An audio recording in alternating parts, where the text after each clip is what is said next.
Okay, I am officially back to live streaming. Alright, what is going on, everybody?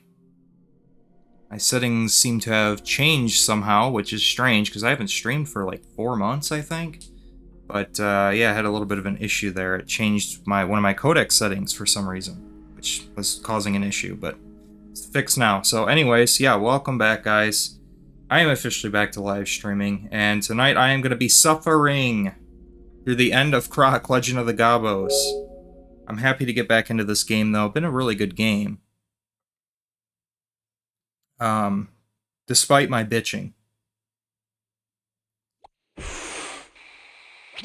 have had quite a lot of fun with it.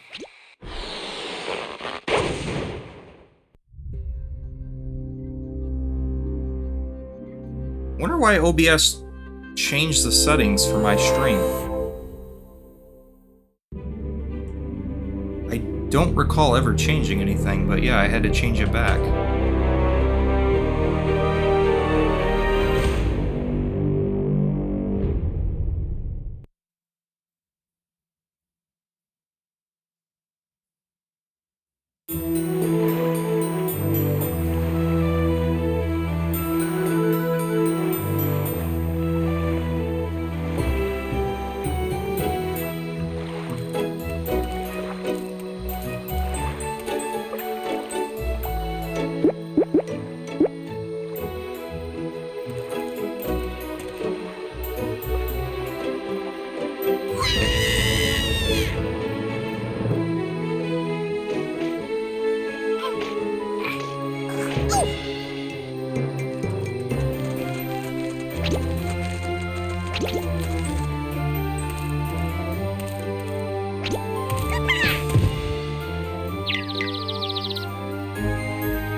Alright, everything's looking good on my end. I think we are officially back, fellas. I'm happy to be back to live streaming. Yeah, 68%. I'd like to finish this game tonight. I remember getting very frustrated by this level. So we will see how this goes.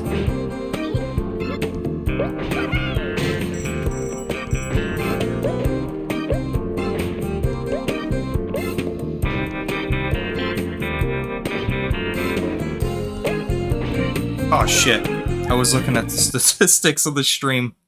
I wanted to make sure it was still running smooth. Yeah, it looks good on my end now. Not a single drop frame. Okay, excellent.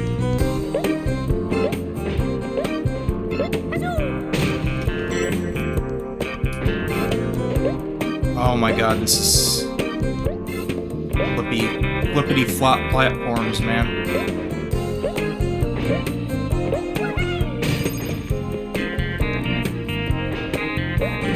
Sometimes that's what you need for a game, though, you know? If a game's frustrating you, sometimes you just need to give it a break and then come back to it, and then you'll end up having a lot less frustrations.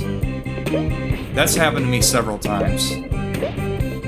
That's my advice to anybody who's, like, really pissed off, really wants to complete a game. Just put it down, wait a little while, come back to it. Trust me. Sometimes that's the break you need.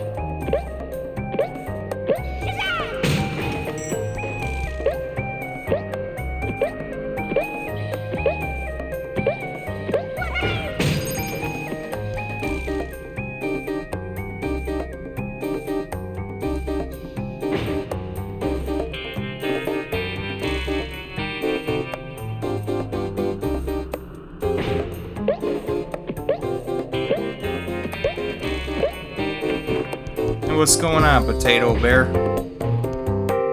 Hey, good to see you again. Oh my god! That's the platform that really screws me up.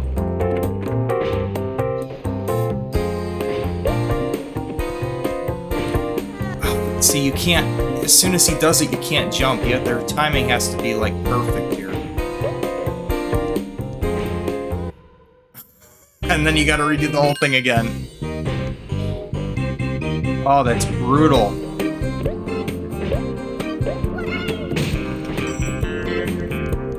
Yeah, I got too frustrated by this the last time I played it. I ended up like rage quitting it. And I haven't played it in about, I don't know, 3 months.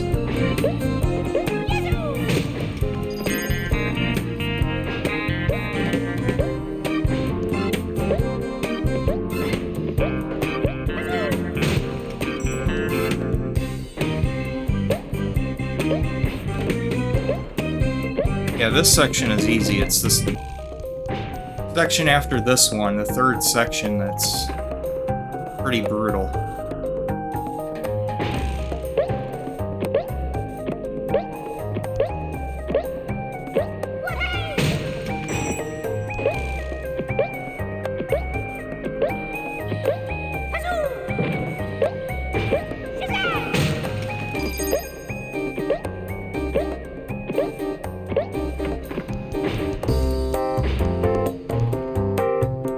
Yeah, this is the kind of thing where you wish you had a quick save option.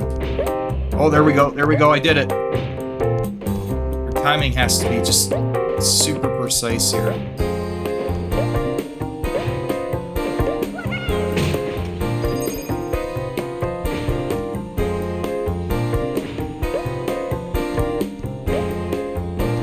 There you go. Yeah, you kind of just have to, like, time it, basically. You have to, like, know when he's gonna drop that hammer. You have to jump as soon as he drops the hammer. Like, not even. You just kind of have to anticipate it, almost. I think I got to the very end of this the last time, and then I quit, because it made me do the whole thing over again.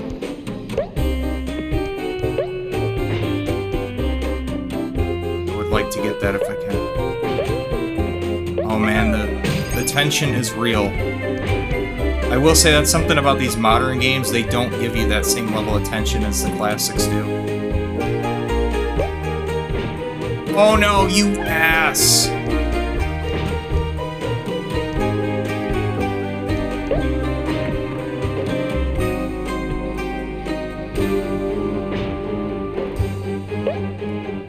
Oh, come on! Get on the platform!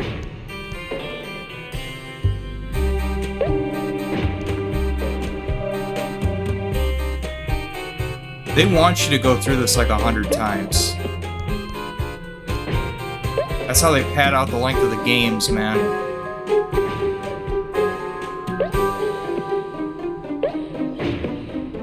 Like my friend that played Halo on Legendary difficulty and told me that he got more game time out of it. I'm like, well, yeah, I guess if you replay the same section 600 times.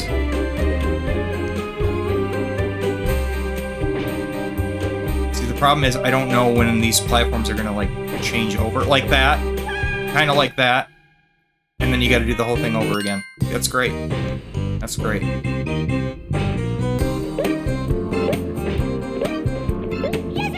I'm just gonna suffer through this tonight until I beat this game.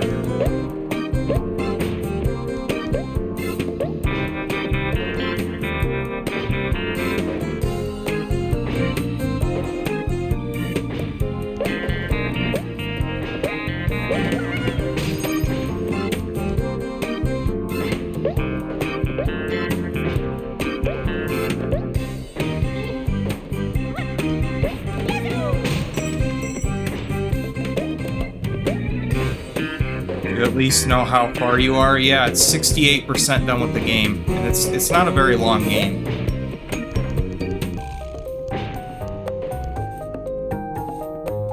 In terms of like the overall level, no, I have no idea. I haven't played this level.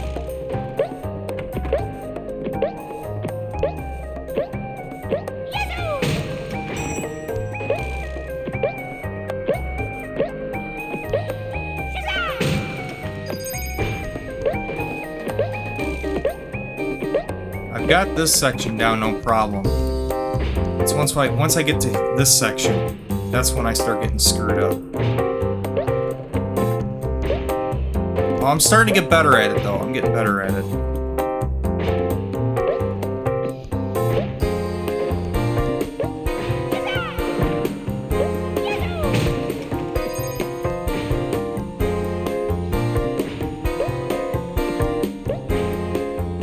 What? Did you see that? I just phased right through that platform. What?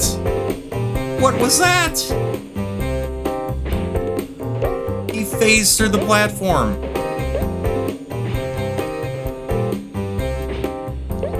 I guess I was slightly early.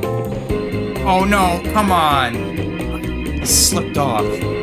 That's what I'm saying. This section is brutal because your timing has to be so precise.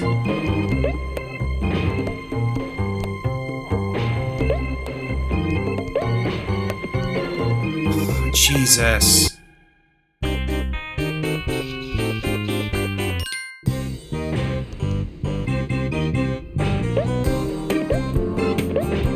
I see why I just got frustrated the last time I played this and just stopped playing for like 3 months.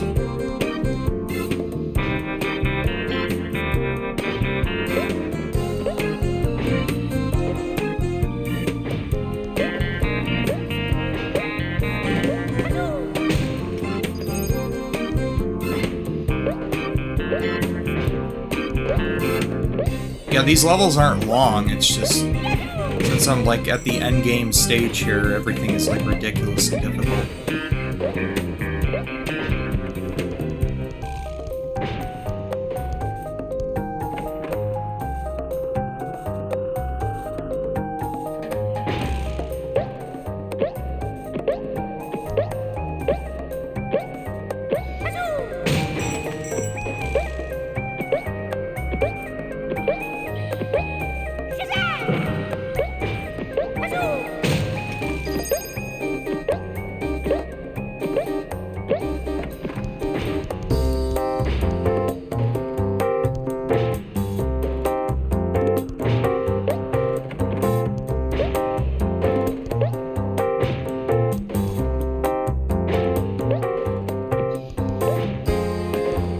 Oh my god, he keeps slipping off there.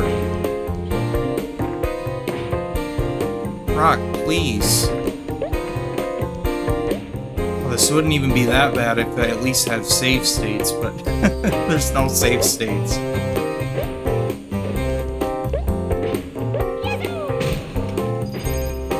mean, that does take away some of the tension, though.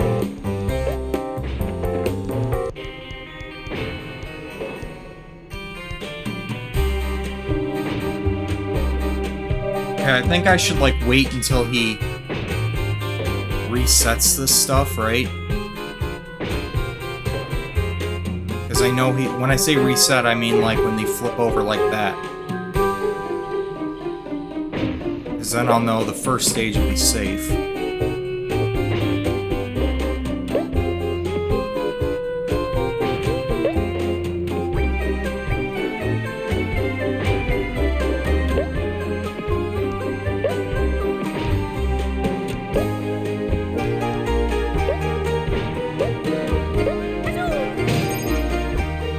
I feel like I should make a gun for it now. It's over.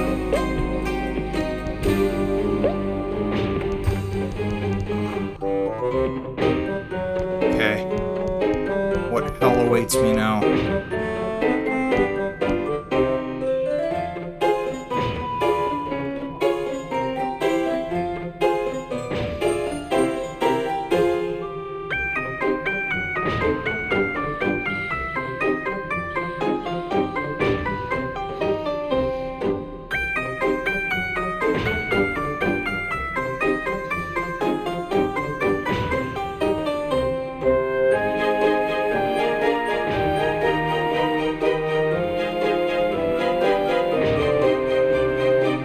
Do these ever swap over to the spikes?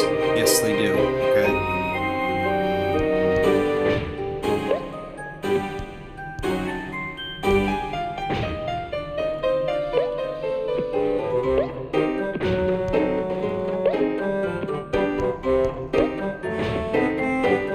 this is about as far as I made it the last time.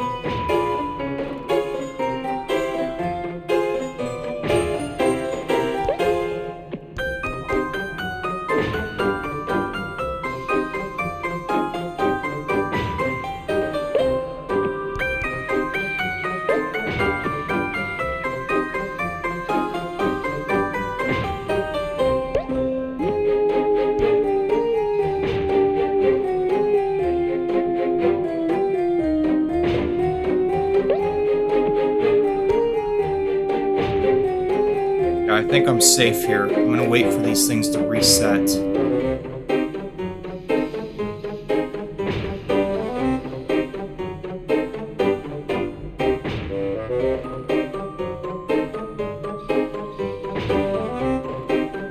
Okay, this part doesn't look too bad.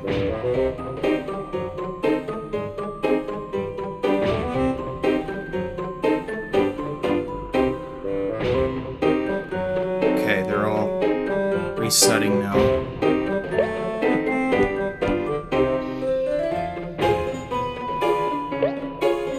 Oh my god.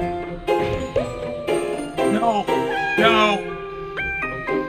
I thought that's what I was supposed to do. What am I supposed to do here then? I'm supposed to get on that other platform?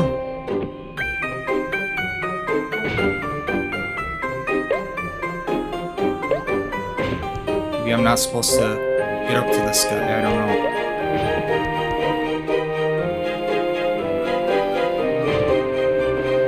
I don't know, I never made it that far before. I'm trying to learn what I'm supposed to do here.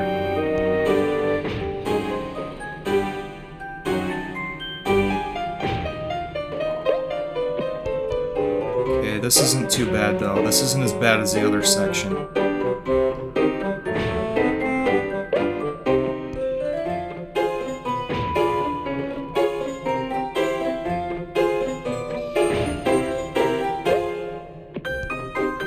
Problem is, I only have one life left. And if I die again, I have to redo everything from the start. And wait for these things to reset again. Just wondering, like, okay, I gotta get to that door, I guess. I don't know. I think you'd have to take this guy out, and then you can stop manipulating the damn platforms, but no, I think I'm supposed to get up there.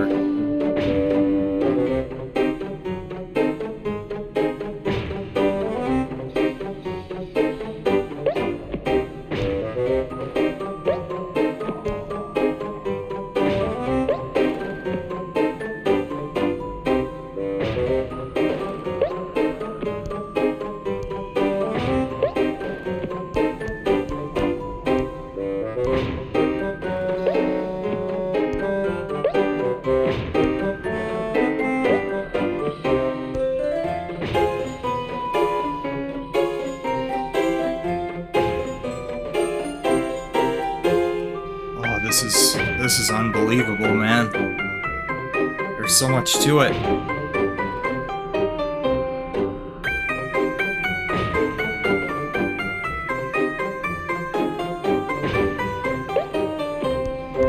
Jesus. Barely make that jump.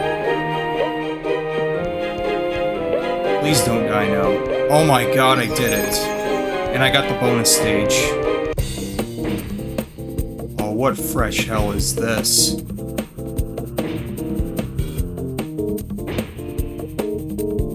Do I even want to attempt this? What happens if I die? Do I have to, like, do the whole freaking stage again, or do I just lose the bonus stage?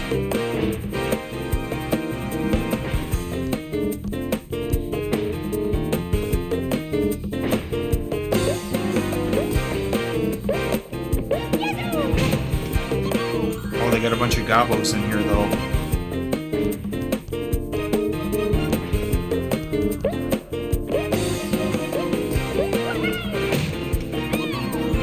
I think every crate in here is a Gobbo.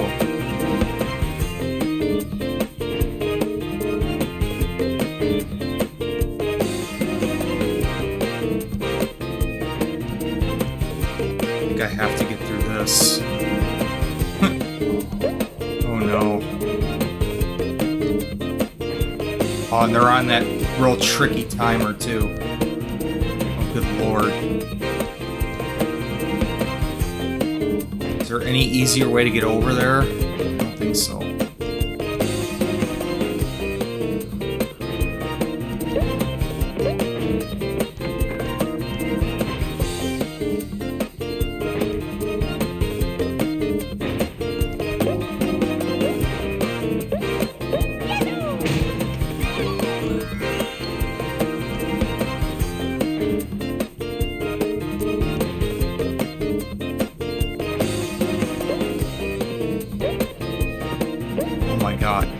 No! Oh! Yep, you gotta do the whole thing again.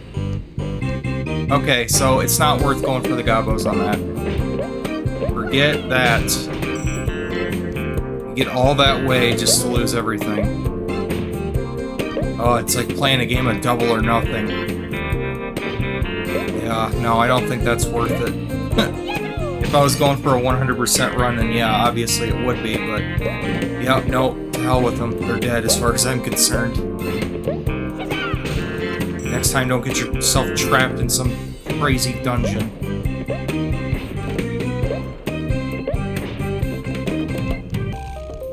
Yeah, I shouldn't have even attempted it.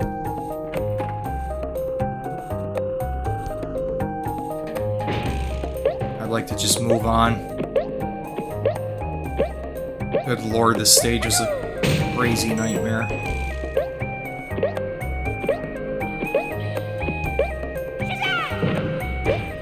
Precision on this is insane. It's not even hard to unlock the bonus stage, it's just hard to get to the end of the regular stage here.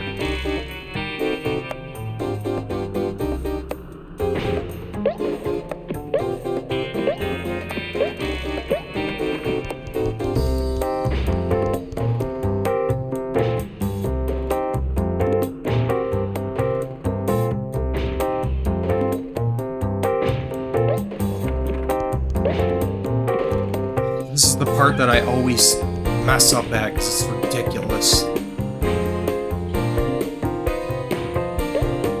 Yeah, and the bonus stage is just littered with this crap.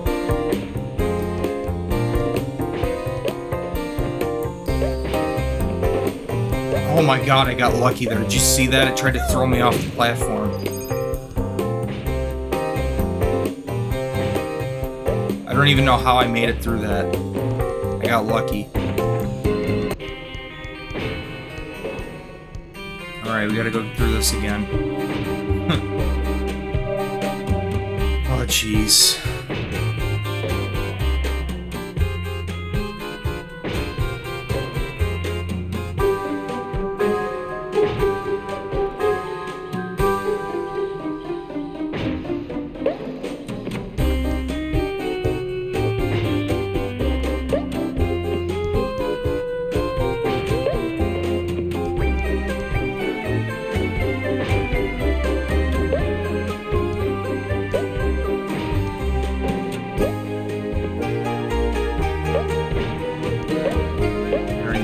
Bothering to go for the emeralds since I'm not going to bother with the bonus stage again,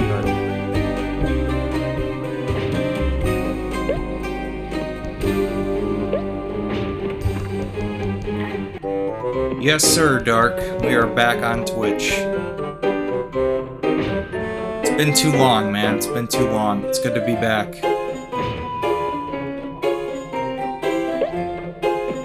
Yep. I'm not streaming to YouTube anymore. Oh, fucker. Yeah, only Twitch. Yeah, I'm not bothering with YouTube anymore. It's way too toxic.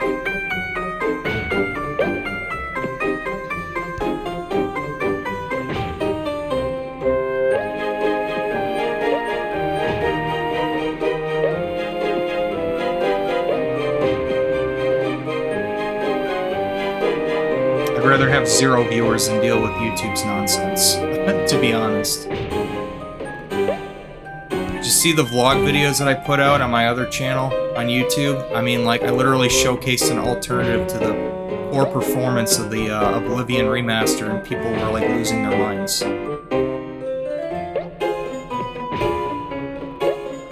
Like, how can you get upset over me showcasing an alternative to something? I don't know. I don't get it. People on YouTube just suck.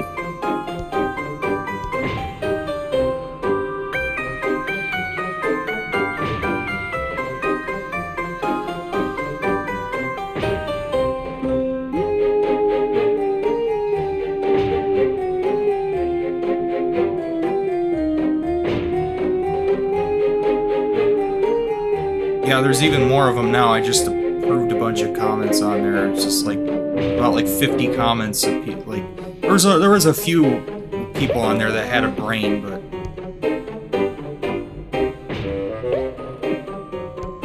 but most of it was just like people being angry for no reason.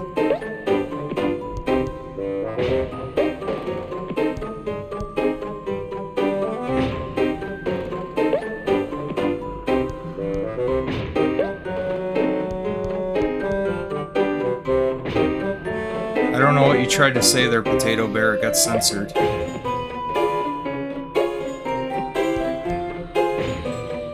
gonna wait for this thing to reset. Oh yeah, links get auto-blocked unless you're a moderator. Yeah, too many bots on Twitch and YouTube and anything else anymore. Usually try to link to naughty stuff or whatever. That's a hard jump to make right there. I think that's the jump that I tried to make last time and then I rage quit. Yeah, I'm not bothering with that again. We're done here.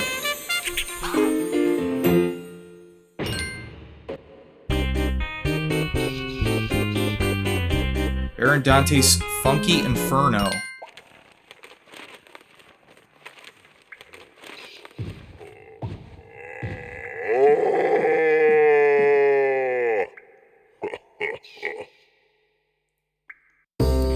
Yeah, this is the Croc game. I think we're gonna maybe face the final boss here, at least after this section. Yeah, this is the Croc remaster.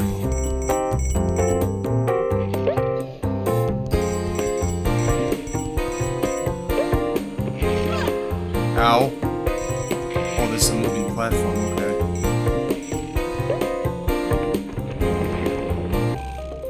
Whoa, it's a hell of a drop.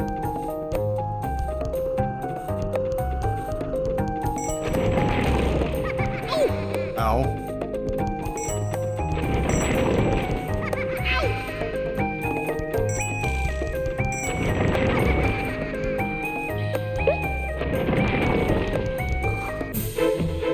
No, this is the end of the game. Yeah, this is the final boss.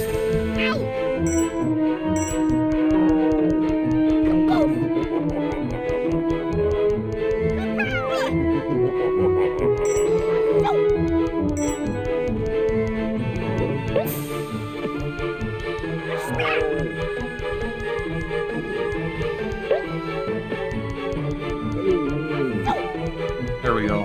Okay, you can counterattack after he does a shockwave.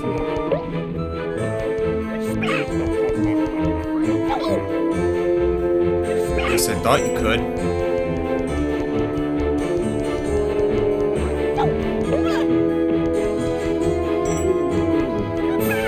There we go. Yeah, you have to hit his hand, I guess. The glove thing, the blue glove he's got on. There we go, I got him. Oh, there's a second phase.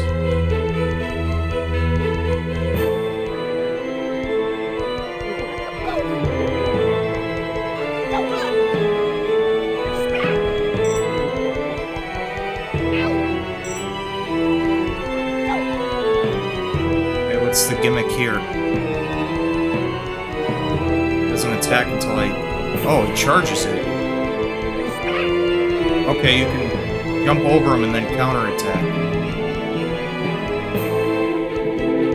Charges at you when you get close. Jump over him, and then hit him. Okay, I got it.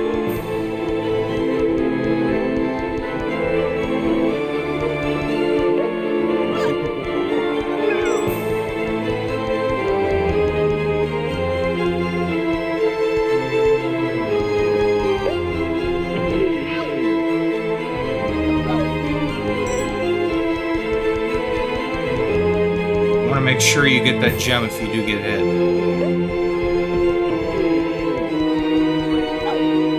Got him. That's the third phase.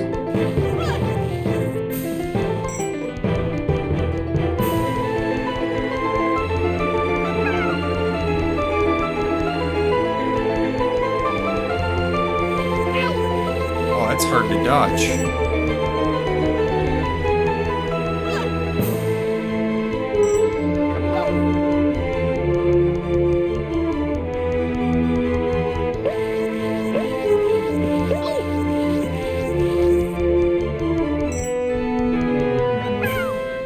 Alright, I got him. Nice. Dante's Infernal.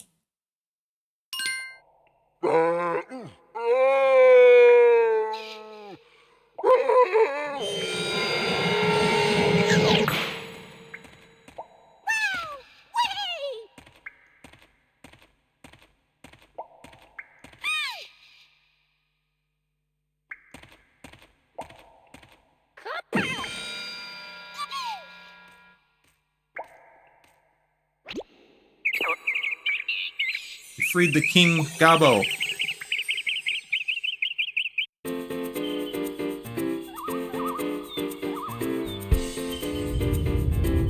We freed the furries.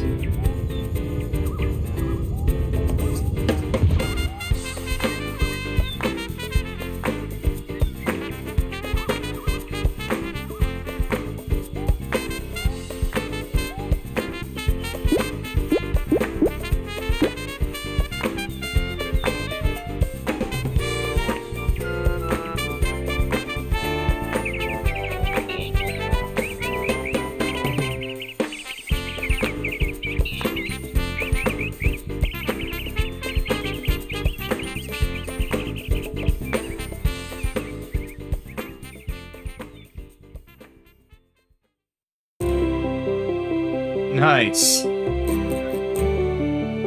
Oh man, yeah, that last stage was pretty brutal there, but I made it through it. See, that's the thing. I just had to take a break from the game and come back to it. That's all I needed to do, man.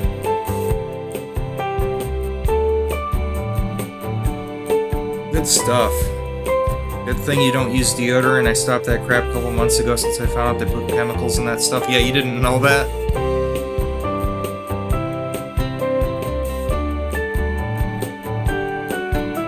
Yeah, it gets absorbed into your skin. Horrible for you.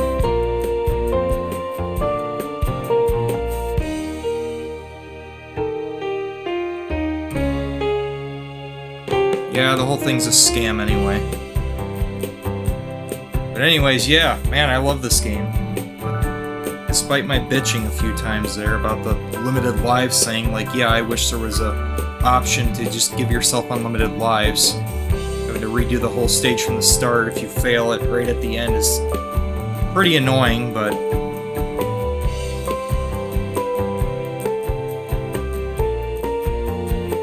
you've seen homemade deodorant? Well, I just go the all-natural route, the true all-natural route, which is just not wearing any.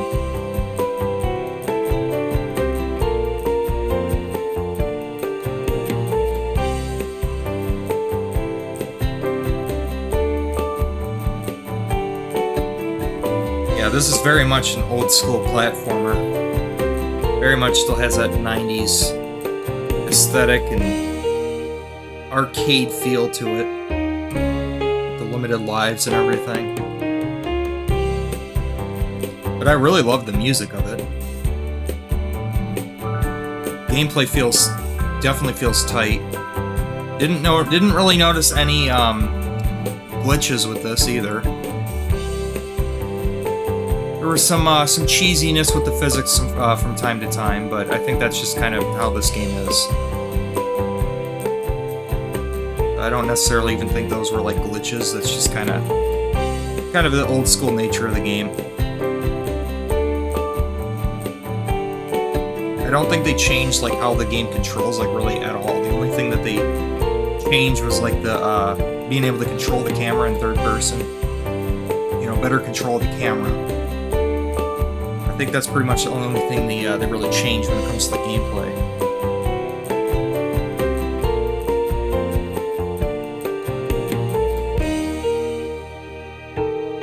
You hope you don't see an ad on here.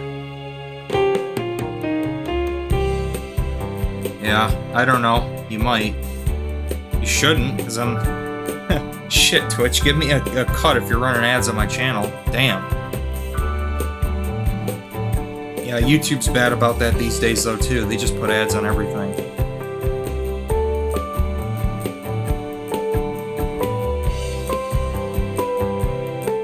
If you're not in the partner program, they just won't give you a cut. They just take 100% of the profit.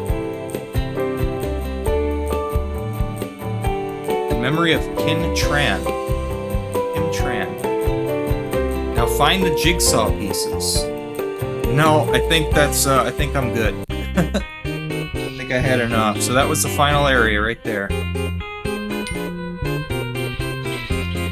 Yep, that was the very top. So I ended at 69% completion. So there are more, of course, there are more collectibles to get. You get the rest of the Gobbos, save them, get the rest of the jigsaw pieces. Anyway, let's check out the Crocopedia. Crocmentary interviews.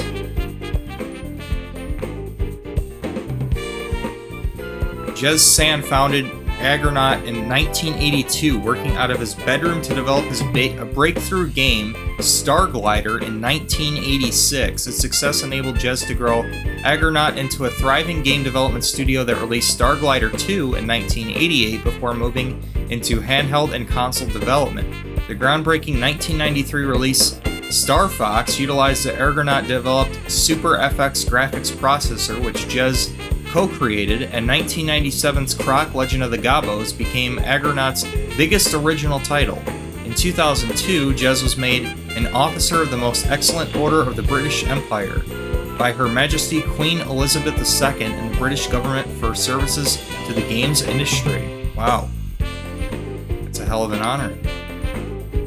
John began his video games career in 1992 at 3DO. Oh my gosh, 3DO. Focusing on developer relations and marketing, and in 1996 he joined Argonaut as general manager.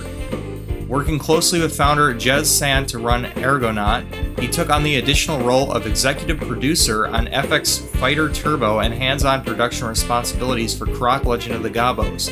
John also served as a senior vice president of Arc International, Argonaut's sister company, which grew out of the team that created the Super FX graphics processor for Nintendo.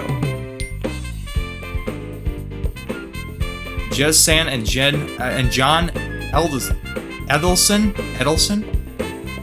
the core of Argonaut's executive team during Croc's development, have a candid conversation about the origins of the Croc IP, the studio's at times complex relationship with Nintendo, and discuss how Argonaut transformed from a cutting-edge tech innovator into a fully fledged creative powerhouse. Oh, and there's videos to go along with it, yeah. So let's check it out. Check some of these out. When Argonaut died in the early 2000s, I bought the rights to all the Argonaut IP from the administrator, both to protect it, but also because I knew someday I'm going to want to revisit these and let a new audience try them and play them. And that took a long time. This was, 20-something years ago since Argonaut died and has now been resurrected. I knew that Croc would be the special one that we wanted to revisit. And there's a couple of others as well. Starglider, for instance, one day I will revisit. Most of the Argonaut catalogue, maybe it'll come back, maybe it won't, but Croc and Starglider were very dear to my heart, and I wanted them to come back in some form in the future, and 20-something years later, we're doing that. I think that there's no mystery that if you own your IP and you control your own destiny, then that's worth something. It's worth something for the success of the company. It's worth something for being able to do sequels and spin-offs and everything else. So it's key that we have our own IP and that it's successful. And as soon as we released Croc and we could see that it was successful and that it was hitting the mark, and it was also appealing to parts of the audience that weren't always available to us. For instance, Croc was actually popular with women as well as men, and at the time, most, or should I say, girls and boys, but at the time, most games were aimed at boys, and very few games appealed to girls too. So Croc was very important for us in that regard. PlayStation 1 was 320 by 200 resolution, pretty blocky by today's standards, but the good thing is the new retro Croc can run in any resolution. And so it actually looks more rounded, a more softer an image, because it's taking advantage of what the platforms can do today. With the level of technology that we had back then, 30 years ago when PlayStation 1 was running Croc, that looked amazing. It looked like state of the art. But since then, platforms have increased in power and games have increased in complexity and particularly visual fidelity. And when people see Croc again today, I think it will bring back warm and fuzzy memories for what it used to be like, but also it is enhanced. It is taking advantage of some of the capabilities that we can do today that we couldn't do back then, but it also still very much looks like the Croc of 30 years ago. And also the way games play, it hasn't changed much over the years. The games might look better, they might take 100 or 200 people to make now instead of 30 people. But the way games play is fundamental to the game, and Croc plays as well today as it ever did. I think that Croc is universal because the stories are lovable, the characters are non-threatening and very enticing, the worlds are colorful, and the gameplay is really pure and fun. And maybe a lot of games these days are shoot everything in sight, and it's very different back then. And so the game of Croc is kind of a pure fun game, and harmless and yet extremely fun and enjoyable. I didn't leak it to purposely do anything. I'm just a very open book, much to some people's annoyance. And I was excited by the idea, and finally Croc was going to be remade. And I just couldn't wait to tell people. And I also didn't think it would be that much harm to leak that Croc was in development. It's not saying when it's going to come out. It's not saying who's doing it or what it's going to be, but just to leak that Croc is coming back. That was all I wanted to do. And it did generate a lot more interest than I thought it would, and a lot more PR. And it caused the strategic marketing guys in the new Argonaut to have some kittens because wow, this is about a year or so before we want to announce it. But on the other hand, it actually brought a few people to the table that we didn't know about. Some people have been able to join and help us on the way that we wouldn't have found if it wasn't out there that we were working on it.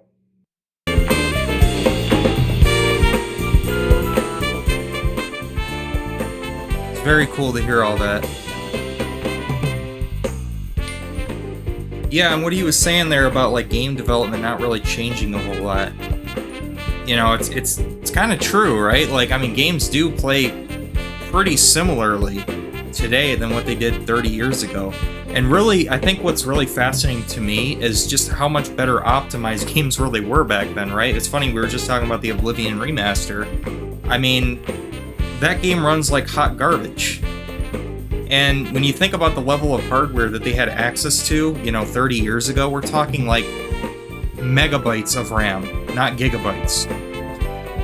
And yet, look at some of the games that they made back then, right? Look at the PlayStation 2. They had games coming out at stable 60 frames per second. They looked great. They played amazing still to this day. They're a ton of fun to play. They're very rewarding to play. Burnout 3 Takedown comes to mind for me when I think of an amazing PlayStation 2 game that still 100% holds up today. And yeah, it's just funny to see that, despite how much better our hardware is now, something got lost along the way there. You know, like the clever tricks of programming that people used to use back in the day, it just seems like it's just gone because games now are just so bloated, so overwhelmed with all sorts of technical innovations and filters applied and technologies implemented, and it just feels bloated. And they end up running a lot worse than what they end up running at if they just stuck to a simple format, a simple concept for a game that kept the technical limitations of hardware in mind and just made a straightforward, fun, engaging experience for a game. I don't think you'd need hundreds and hundreds of people working on a game and 6 years of development time and all this other nonsense. The game's coming out and being buggy at release and all this other crap that we have going on in games today. It's not sustainable. You know, people just expect more and more. You know, the demands get higher and higher and higher. And yet here I am playing Croc, a game that came out, 30 years ago, and overall having a pretty good time doing it, right? It's pretty funny. I ended up getting the new Forza Motorsport on your Series S on sale. The new one, the Forza Motorsport 8. Yeah, I haven't even gotten that one. 20 anniversary. Oh yeah, that series is 20 years old now. Oh my gosh.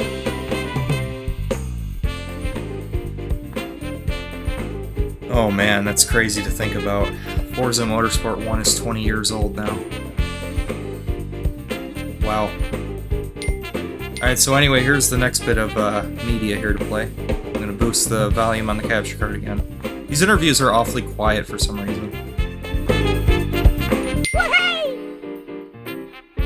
Let me start with the truism that the best games are the ones developed by a team that are trying to develop a game that they want to play. I think all of us who worked on Croc feel that Croc is our favorite game. So I'm a good subject for this. What do I feel when I see Croc up again? I feel joyous. I love that music. It's a brainworm. It's so much fun. I love it running through my head. And that fun gameplay with all those bright colors, it's both a reminder of a really happy time and challenging time in my life, but also it's, visiting old friends and old places. A lot of it's quite funny. I mean, when you jump into the water, when you have those little footprints in the sand, in the snow, those big horizontal wheels, every time I come back to them, it's kind of a joyous, happy place. Part of the magic of Croc was that non-game players could pick it up and succeed. Things weren't thrown at you too fast. You could plod your way around if you weren't very good at games and get into games for the first time. But if you're a real gamer with tremendous skills, it was also challenging, and you could go whipping through that game at all sorts of speeds, still delighted by the surprises and the wit with which it was developed. I think people who come to Croc for the first time will fall into two categories. Those with huge expectations of what a game is supposed to be like, loud music, a lot of death, they might not take to it. But historically, even those hardcore gamers, along with the ones who approached it with no expectation, were pretty quickly charmed by the beauty, the wit, and the fun gameplay that they found. So I'm optimistic that it'll get a pretty wide audience, both from those used to much more hardcore games and for those that are maybe coming to gaming with less experience. So when I was developing Croc, I played it a lot. I mean, after a full day at the office, I would go test it at night. And I sometimes got home sort of late. I had a small daughter then. I think she was 5 or 6 years old. And I remember one weekend walking into the living room where Croc is on attract mode. And my little 5-year-old daughter is having an earnest conversation with Croc. She's saying, "Why do you keep my dad at the office so long? Why don't you let him come home?" And she would also dance around with him, doing that funny noise. Yeah, we had a lot of confidence in each other in the inner team, and we really tried to accommodate each other. Some people were incredibly resourceful. One incident I remember is near the end of the project, we were short an artist. We absolutely needed a new first-rate artist. And there weren't any in the company of that caliber, and there weren't any we could find by going through local headhunters. One day, one of our lead programmers didn't come to the office, which kind of surprised me. He never missed a day. Tony. The next day he was back, and there was an artist sitting there working. I was a little surprised because we have a whole hiring process and all. And I asked him, who are you? He says, I'm Mick. I'm a friend of Tony's. And it turns out Tony had driven up to the north of England, picked up his old friend who was suddenly available, brought him down, put him to work, and he was part of the team. Now, given the level of trust between us, this went down real smooth. Although I did point out you're not supposed to make a habit of this. He says, no, it was very special. But these were the sort of things that made it all come together. That we didn't stand on ceremony. We did what we could to get it out. Croc was a huge moment for me. I think it was a huge moment for everyone in the team and the company. The history of Argonaut was it had some huge high points early on. Star Glider, Star Fox, just amazing stuff. And then they went through a less hot period where they'd grown a lot and they were trying to get through the growing pains. And Croc was the turning point for the company back on a big upswing. It's when we regained our mojo, we regained our reputation. It fixed a lot of our finances, made us a quite healthy financial company. It was a huge moment for all of us. Beyond that, it's one of the few times that a team actually worked. We had these incredibly talented programmers. Tony and Lloyd were the two leads. But they knew a lot about gameplay and art. And we let them speak up. We had a tremendous designer, Nick. He had a lot of feeling about how the game should be put together, including the art, and had a lot of input on the program. We had level designers, the way that everybody would not stay in their lane and they would interact with each other, and the team worked. That's what's so amazing. Usually when you give people free rein to comment and discuss, well, it ends up being a little chaotic and not necessarily collaborative. In this case, it was tense, it was hard. We were really working against schedule. There were a lot of opinions, but we ended up with a fantastic product.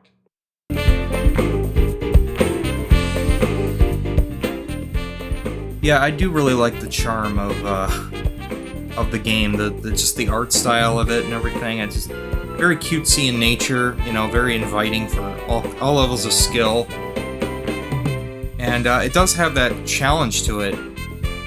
At the same time, it can be played by somebody who's never played a game before, right? Like, it's that simplistic nature of the game that just I kind of miss this era, right? Like these smaller titles that they just have some level of a charm that just seems to have been lost over the years. Like now they got these insanely hardcore games, like I said, super bloated, teams of hundreds of people working on them, and games that are meant to be played for like endlessly, right? These live service titles and whatnot. Yeah, I personally, Dark, I don't even have any interest in playing that new Forza Motorsport game, and I think I'm good with what I have. But yeah, to each their own, I guess. But I never realized these guys had such a rich history. I mean, the fact that they worked on the Super FX chip, and I never knew that these guys were partly responsible for that. I think that's really cool. I had no idea they had such an involvement with Nintendo directly like that.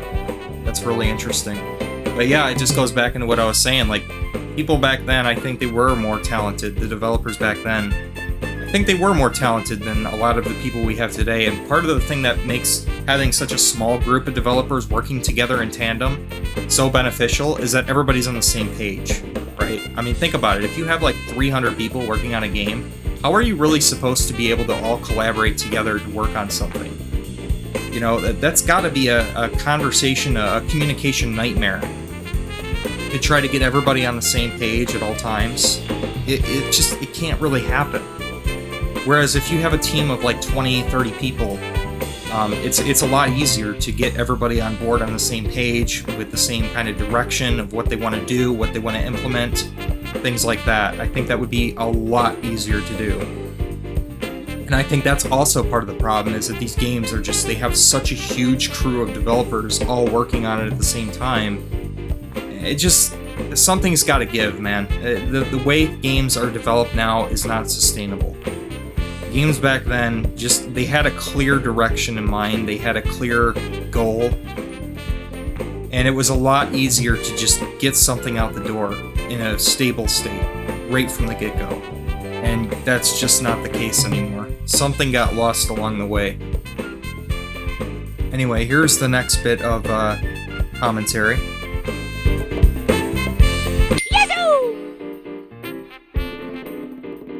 I'm Jez Sam. I founded Argonaut a long time ago, and I was keen to do a 3D platform game, and Croc ended up being that 3D platform game. I'm John Edelson. Jez brought me in the beginning of 1996 to run the company as general manager, and he steered me towards Croc as the great game that was going on in the studio. So I got deeply involved in it, both as executive producer and pretty hands-on. Argonaut was a small company of 10 to 15 developers. And then we signed this deal with Nintendo, which enabled Nintendo to learn how to build 3D games. And so we would spend time teaching Nintendo 3D. You know, we held lessons in Japan, and we had our team members living inside Nintendo's offices in Japan. And we did a few games for them, Star Fox being the biggest one. And we invented the 3D chip, the Super FX chip for them. And after those 3 games, we pitched the idea of doing a 3D platform game to Nintendo. And at the time, it was the Yoshi character, not the Croc character. When Nintendo passed on it and basically said, no, Yoshi's ours, we're going to do that. That was when we thought, well, we still want to do a 3D platform game, so we had to invent a whole new world and new characters, and Croc was born. The dynamics of Argonaut were that for a while we were exclusive to Nintendo. So the deal we had with them was, you're going to do 3 games for us and teach us 3D technology. And during that time, they didn't say you must be exclusive, but what they did say was, if you want to do anything else, you must give us first option and last matching right, which basically meant we were exclusive to Nintendo. And so we had to wait till the 3 games were up before we could do anything else. And it was at that point we told Nintendo, we want to do other things, we want to work on other platforms, the PlayStation, for instance. And that was kind of when we parted company, because Nintendo didn't want to continue with us on a non-exclusive basis. After we moved away from the concept of the Yoshi racing game, which was the game we were trying to pitch to Nintendo, we invented the Croc character, who was in a very early form at the time. This was not the Croc that we know and love today. And we had Croc running around a 3D world in a PC game engine. So Croc was the first game that we built that we wanted to own the IP. We didn't want to sell ourselves too early, which is the usual case with publishers, is that you show them an early prototype and they sign it up and then they lock up all the rights and they might even own the copyright on the thing that you created. And with Croc, we wanted to hold the IP. And part of the thing that enabled us to do that was, for the first time, we took outside investment into the company, not into a particular project.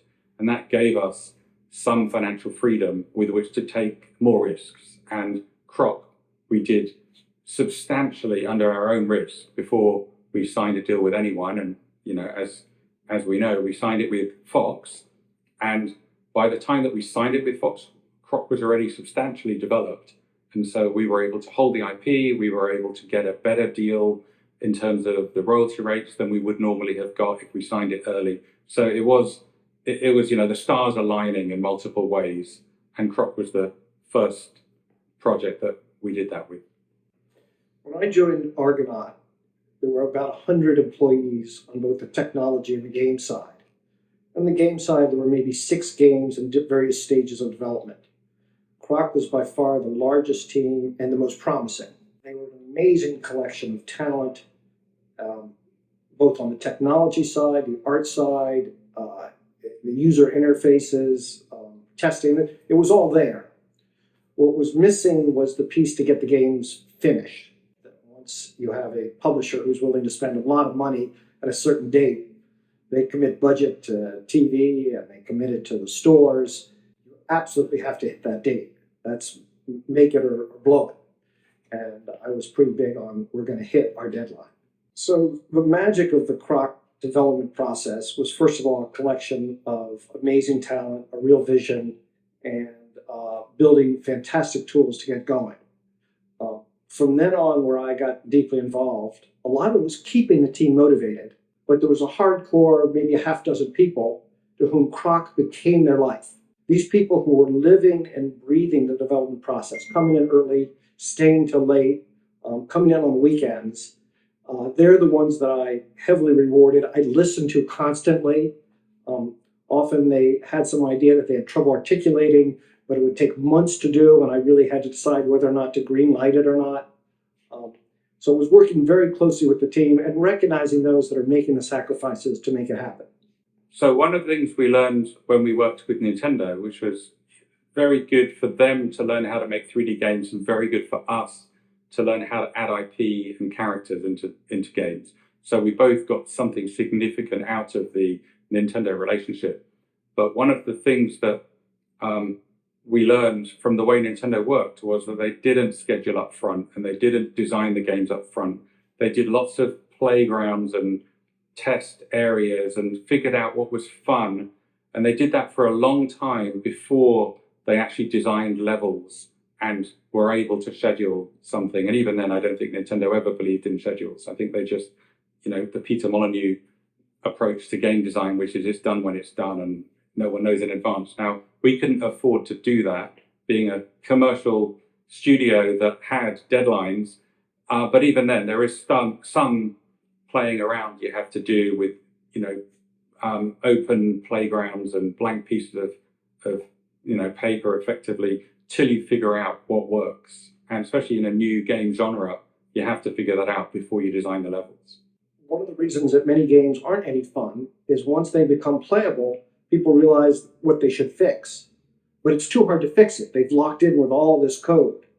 We really focused on develop the tools. If you want something new, don't hack it in there. Put it in the tool chain. And that way, if you wanted to back off it or change it or slightly accelerate it or expand it or apply it in a different place, you had the tool chain in place. The basic rule is the best technology wins, not because the technology matters, but it enables your designers to have real tools to get out something exciting. So one of the other things that we did in the Croc development, which was new for us and probably new for the industry, was we empowered the designers to actually program. And we did that by creating our own language, the Croc script, which all of the gameplay was written in. And it was relatively simple to program, which allowed designers to actually play with it, tweak it, change the actual interactions of the characters. And they could do that without having to ask a programmer to do it for them, which empowered them to significantly improve the game design. The bulk of the Croc development was a creative process with a lot of freedom. People would try things. I remember walking down to a local playground one day with a few of the team members, and we looked at the little kids on the playground, on the seesaw, on the swing, on the slide, and talked about why that was so much fun. And I think some of that actually showed up in the game as the Jello bounces. I recognized early on that Argonaut was a tech shop, and we're very focused on the technology and innovation. And our weak part of the puzzle was we weren't creative enough. So having worked with Nintendo, we learned to be more creative, and we learned to hire the right people to be creative, and also to empower our developers and designers and screenwriters and everyone else involved to actually be as creative as possible.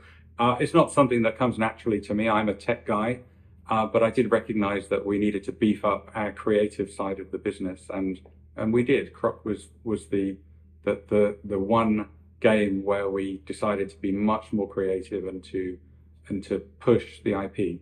I think the original design, and they worked for a long time on the concept there were going to be 7 full islands. When I looked at the schedule and I looked at some of the islands, I wasn't convinced they were all going to be that good.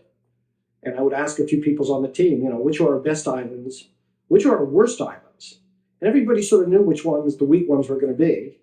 So I said, why don't we not have the weak islands and just fold them into the good islands?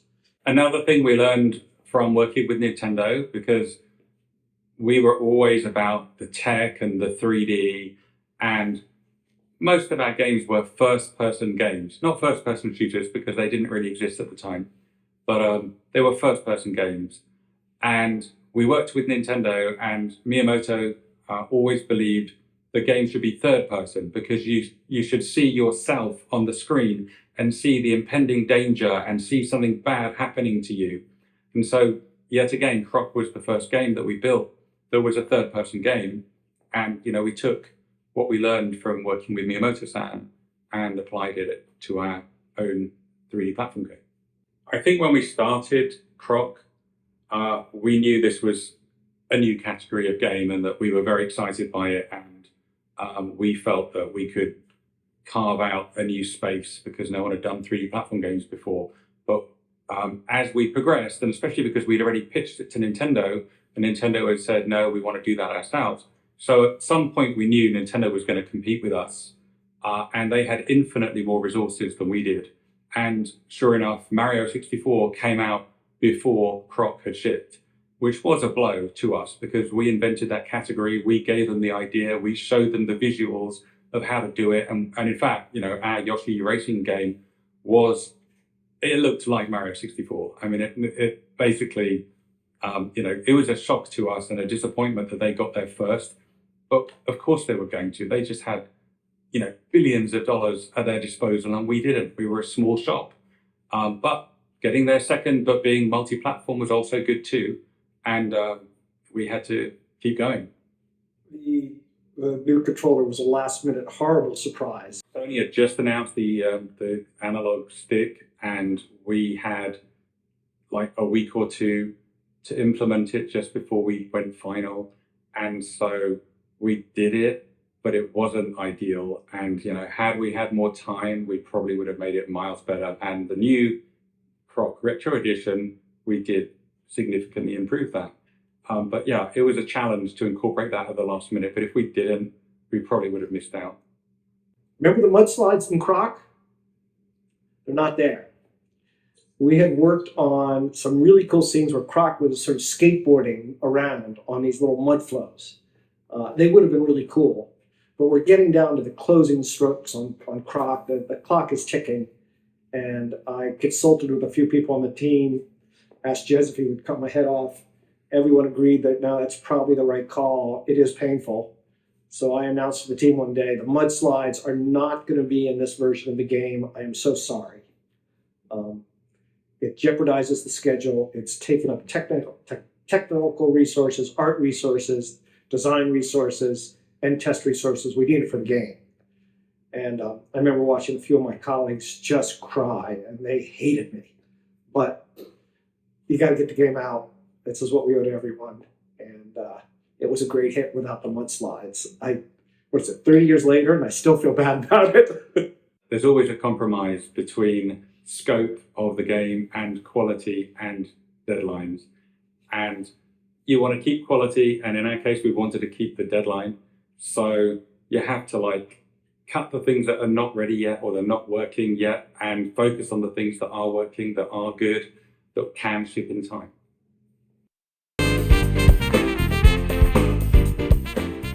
Oh, so it sounds like Nintendo really kind of screwed them over a little bit, huh? Typical Nintendo, man. What a missed opportunity. Why would they not want to work with these guys, right? Sounds like they had such a close relationship with Nintendo. And yet, they're like, yeah, no, we're just gonna do our own thing. And they're gonna take what we learned from you guys and just throw you guys under the bus. Oh man, Nintendo was so arrogant back then. My god.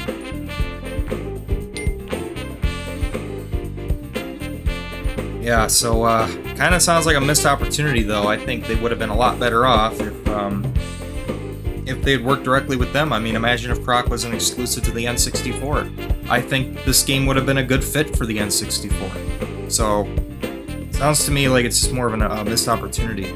And it also sounds like they didn't really learn anything from screwing over Sony with the PlayStation. So, anyways, on to the next one.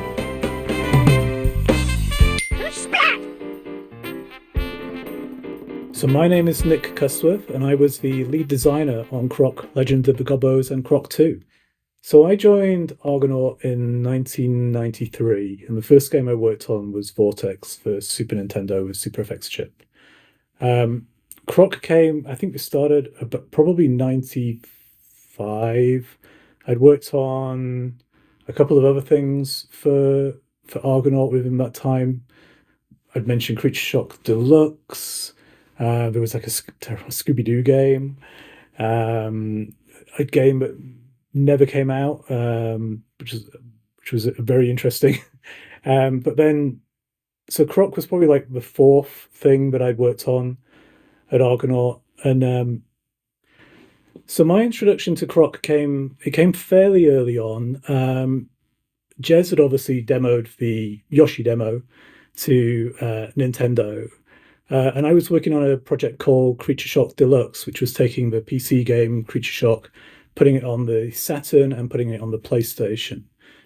While we were doing that, Tony and Lewis were working on some tech demos on the Saturn. And that just so happened to be the sort of early days of Croc. There was kind of this very chubby little crocodile running down these kind of snowy pipes. I seem to remember, as my memory's not too great on it, but that's when I was first introduced to it. And then when the Creature Shock project ended, we sort of got talking, we had a load of ideas, and we were like, do you want to join the team? And at that point, it was probably only like 3 or 4 people, if that. So my initial focus on the project was to really kind of establish what sort of game we wanted to make. We knew obviously we wanted to be a 3D platformer, but we didn't really know how to make that at all. So a lot of the early discussions with Tony and Lewis were really about what tools do we need to build this game? How are we going to take what's traditionally been a 2D format of video game platformer and turn it into a 3D platformer? And that led to kind of the Croc editor, which was used across a whole bunch of different projects, and also the scripting language that we developed, which again kind of had this lineage. I think it was a conversation I'd had with Dylan during the Star Fox days of how they put that together, and they had a very, very simple scripting language. It was basically machine code. So like a hexadecimal value followed by a hexadecimal value. Then for Creature Shock Deluxe, we kind of took that idea and we kind of took it a level up. So it was more like assembly language. It was, again, very simple. But then for Croc, we developed this scripting language, which was called ASL, Argonaut Scripting Language. And that was far more powerful. That was like a sort of human readable scripting language with which like the vast majority of the game was built in. I think the only thing moving in the game that wasn't scripted in the scripting language was Croc, who was hard coded. So a lot of those early discussions were really about how are we going to build this? And the editor came about because, we were looking at, well, how do you build a 2D platformer? And it's a whole bunch of different tiles. So the thought was, well, why don't we take that, extrapolate it into 3D? So you're basically, instead of building on a flat plane, you're building it inside a cube. And that's how we'll build our maps. So we effectively, we used to call these sections of the level track pieces or tile pieces. And they slotted together the same way a 2D platform game would be put together, but in 3D inside this cube. So really a lot of the early days of Croc were how are we going to build this and what does a 3D platformer actually play like and feel like to play?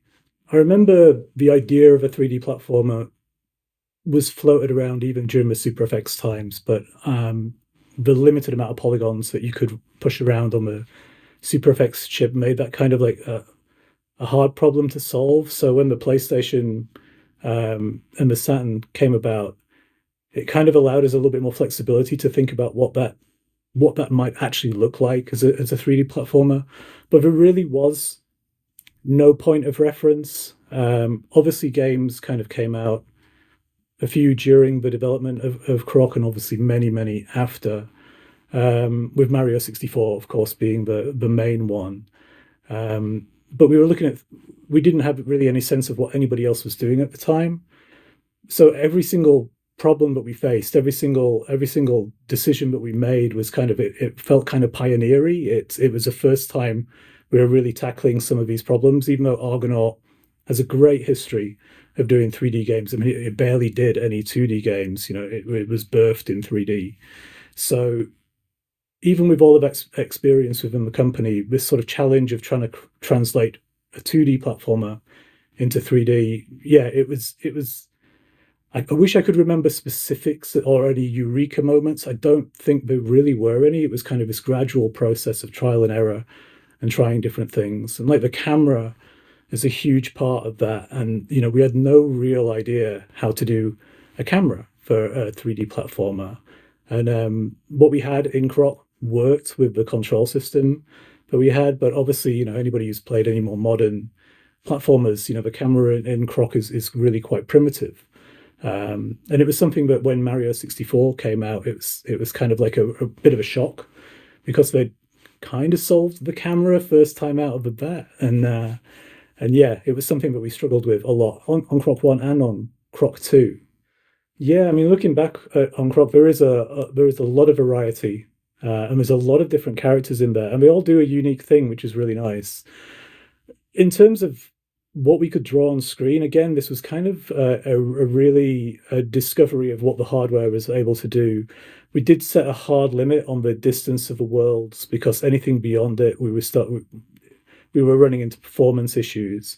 I think the characters were of such low polygon counts that actually they weren't the main challenge. The main challenge really was environmental. And I think that the strong designs that Simon Keaton came up with and Peter Day came up with for the enemies and for Croc allowed sort of like really strong silhouettes in very low numbers of polygons. So really the characters, I don't seem to remember the characters ever being something that limited what we were able to push. It was mainly the world. That's why there's quite a lot of height in the worlds in Croc, because it was draw distance that was our real problem. It was what the camera could see and how far into the distance the camera could see, not so much height. So one of the conscious decisions we had with Croc was that we wanted to build worlds. There are other PlayStation titles out there that kind of played to the strengths of the system, sort of streaming in geometry as you're going down a path, keeping the camera very focused, making sure that everything the camera could see was within a poly limit budget. We didn't really want to do that. We wanted a true open world, and we played to the strengths of the PlayStation in a different way. So whereas something like the Nintendo 64 is brilliant at drawing huge polygons, which is why you can get those vast worlds in Mario 64, the PlayStation was really good at drawing textures, which is why the world of Croc is very textural and there's texture rich. There's a lot of detail in there. It still looks really quite impressive in terms of detail for the amount of textures that are just all over these worlds and making them look really distinct.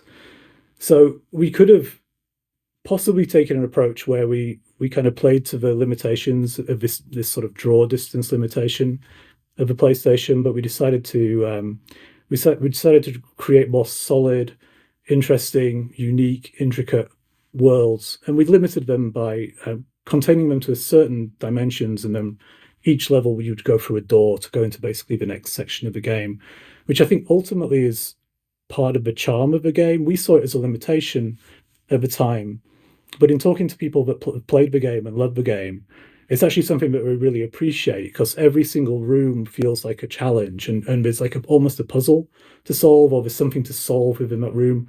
And once you've done it, you can move on, you go through the door, and it's the next set of challenges there. So what actually we thought was a limitation ended up being kind of a fundamental part of the enjoyment of playing the game, which is really interesting. Yeah, in terms of the world, there was a lot of thought put into them, but ultimately we kind of fell back on some tropes. You know, you've got the kind of the forest world, the ice world, the desert world, and then the castle.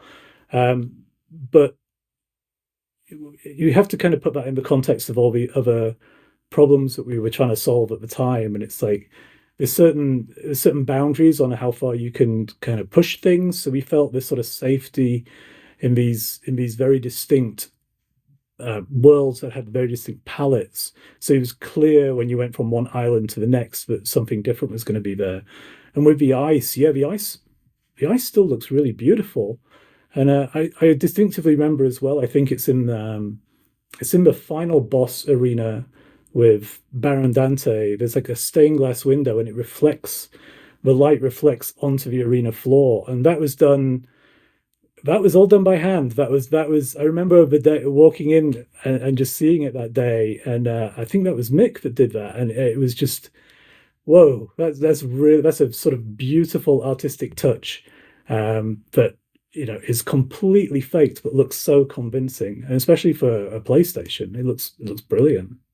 So looking at the scripting language, it was almost a blueprint for how game engines work now. It was a custom language, a syntax that we created ourselves, but its function was the same way some game engines, for example, use Lua or C#. But what it allowed was designers, programmers, artists to have an idea, code up a simple script, get it in game almost immediately, try things out. And that was the beauty of the whole tool chain, to be honest. The level editor was so quick to try out ideas. You could basically build a whole level in a day. I'd often go home on a night, have an idea, come in the morning, build it, script it, and it would be done the next day. So that obviously took quite a long time into development to get the tools as refined as that, and to get the characters and the enemies and the scripting language and everything up to that point. But once we were running really fast because the tool chain, the pipeline, really allowed us to build everything really fast. So it'd been really interesting to see what would have happened had we stuck with the Croc engine outside of the PlayStation generation. Now, some of it was used. I think the scripting language was used on a number of projects at Argonaut, but it almost feels like this prototype kind of Unity or Unreal engine that we built. And it's like, it would have been very interesting to see what the end game for that would have been had we used it outside of PlayStation games, of which it powered quite a few. I think when people sit down and play the remaster, in a weird way, it's kind of going to be what they remember, because when the PlayStation seemed like it came from another planet when it first came out, and all of those games, they were just they blew you away, like playing Wipeout, or even things like Crash Bandicoot, or like Final Fantasy VII or Metal Gear Solid.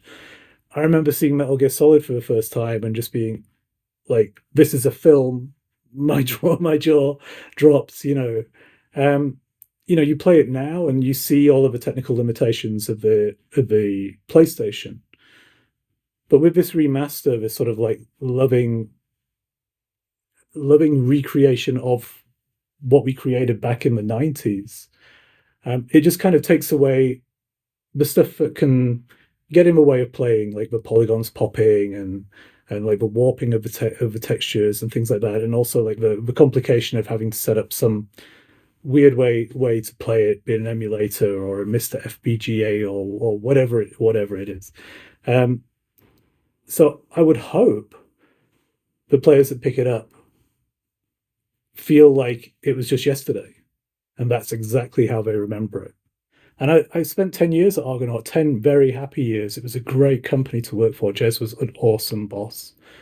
And Croc was just one of those great projects with tons of creative freedom that you wouldn't get to make probably anywhere else. Jez allowed that environment of creativity, even though Jez is hyper focused on technology. And I know that every now and then he kind of like send me down to some warehouse in Ealing to go look at something that someone's doing. It's like, can you use this in a game? And it's like, I don't know, it's kind of crazy. Or like, I remember him showing me this physics engine demo, and he's like, can we do this in a game? And I'm like, I don't know how would you do it? It's so unpredictable. Physics it's like you need repeatability.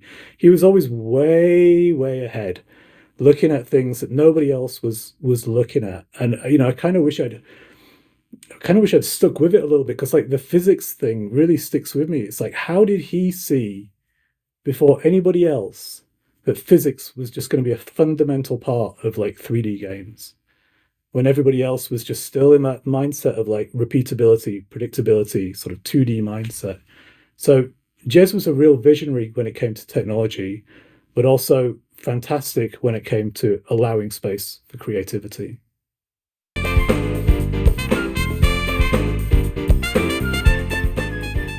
Well, that was certainly a longer one. But yeah, he went into a lot of detail there.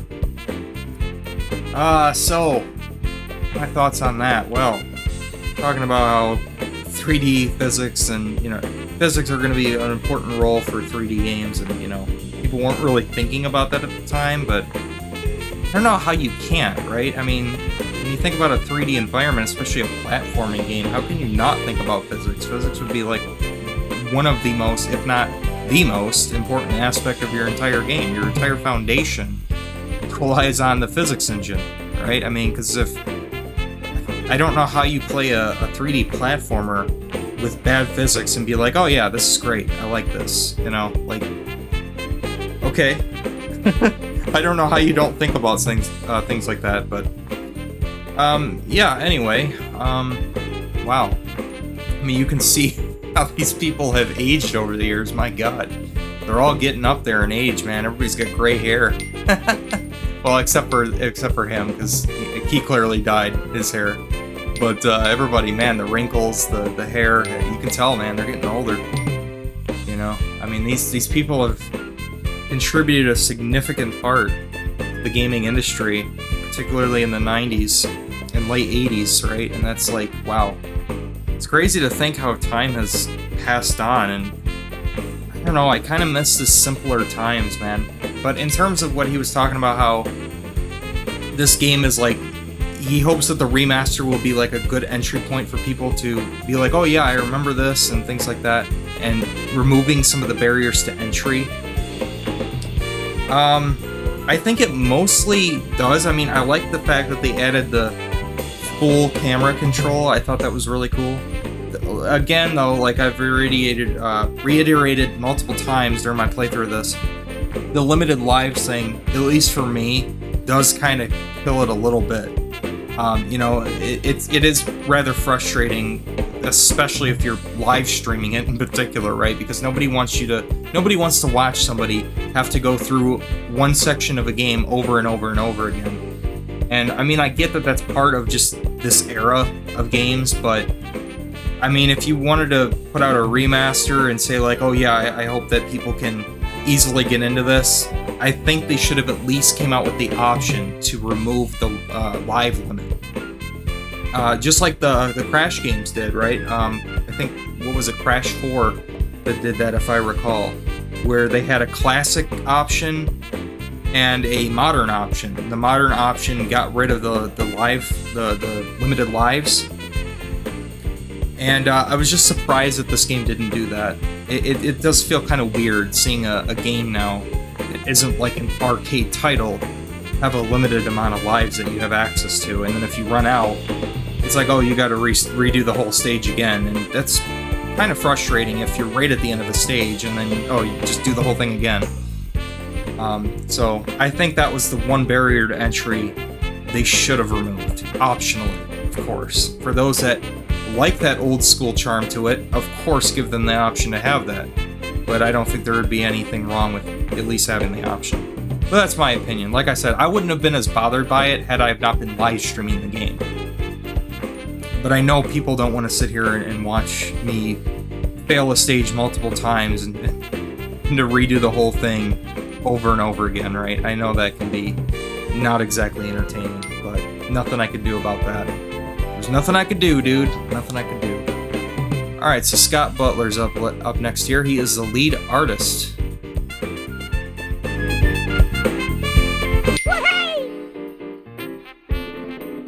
Hi, my name is Scott Butler. I was the lead artist on Croc, Legend of the Gobbos. I was at Argonaut Software for 7.5 years. Yeah, I was on Croc for the entire duration. So I'd worked on a number of games before then, including FX Fighter, Creature Shock. There was a game that never got released, originally called Demolition Dam, which got renamed to Nucleus. Ren and Stimpy as well. King Arthur's World. There's just so many games we worked on. It was a really fun time. Croc started for me in '95. About 5 years into my employment. And my first memories of Croc are being asked to come work on it once FX Fighter wrapped up, and to join as lead artist and to run the team. One of the first meetings we had was what would the collectibles be, which eventually became the crystals in the game. And another one was what would be the objects that we would have to have Croc jump really high, which eventually became the jelly. It was already a crocodile at that point. I believe they'd gone through some exploration of different creatures for the main character. Yeah, my memory of the Gobbos was that to me they're just like pom-poms. It kind of made me laugh. They were very cute and fluffy. They're very friendly, very sweet looking, and you kind of want to save them. I think Simon Keating had already done a lot of designs by the point I joined. There was kind of a number of concepts that were there. So there was already sort of like a base of what they wanted for the main game. The process of creating the characters that Simon Keating was concepting, from what I saw, it was very, very free. We tried not to set a ceiling with him. We wouldn't sort of say, oh, don't create a character with 8 tentacles or something, right? I'm just making things up, but as an example. But we never like to set a ceiling. And myself as a lead artist, who would always be overseeing concept through the process of 3D modeling and then animation and rigging, and getting the character into game. I never liked, and I still do that today. I don't like to set hard ceilings on things. If it's a really good idea and it really adds to the game, then I think it's worth doing. And I think that's how you break new ground. If you sort of say every character can only be 2 legs, 2 arms, and a head, and it can only use so many polygons, and it can only do so much, then what you end up with is everything looking very similar. Already when I joined on the team on Croc, Simon had already created quite an array of characters that I loved. I mean, they all had a whimsical charm, and they all were fun and sort of cute and weird at the same time. So there were so many to choose from, and I definitely was sort of probably grabbing from the earlier concepts and saying, hey, that character that you did, let's make that the boss, and let's do that. Let's do something with that. But yeah, the process of new stuff was like, Simon, we need a new character, we need a new enemy, an enemy that runs really fast around the environment, and don't worry about how we're going to do it, we'll just figure it out. And then he would sort of create a character that was like this crazy running speedy character, and it was like, all right, I'm going to create a trail thing that's just basically a transparent card with a blur on it, so it looks like it's got motion blur, it's zooming along, but it's obviously not motion blur as we know it today. So Simon was constantly drawing stuff. I think almost every day he came out with like at least a few designs. It was almost a bit dizzying sometimes. Because obviously as fast as he could draw something, he could draw another thing 10 minutes later, but it takes us days, weeks to get that implemented. So there was always that kind of sort of issue with like, wow, all right, slow down a bit, there's a lot to choose from. One of the big tasks that I had to do joining the team was to figure out how we were going to put the world together. Initially, we weren't too sure what the PlayStation 1 could do, because it was for us a new development kit, it was a new platform. And we weren't sure if we were going to make it sort of like a trench style game, a bit like other games that have come out around that time, like the launch, because then you're focusing all the rendering on sort of a fixed area sort of ahead of you, which can definitely be very performant. And we did that initially. We sort of had like a tunnel kind of environment where you sort of race through and collect stuff. But as we were experimenting, we got a Croc on screen running, on the spot, and then we realized that was running at 60 FPS, which was amazing. And it also was using a bit of skinning. The neck down to the tail and the legs were skinned, and then the arms and the head were parented objects, I believe. I should remember that because I did build him. We then put loads more Crocs on screen. I think we had something like 30, 40, 50 Crocs, and it was like, wow, this platform's actually really powerful. So then we started exploring the idea of having more open environments, bigger environments. And we tried an arena, and I came up with a way to do environments that were very efficient and very editable. So I came up with a tiling system of corners, inverse corners, straights, blending from, grass to another terrain and back and forth, and sort of drop-offs and rivers and, things like that, and little cliffs and stuff.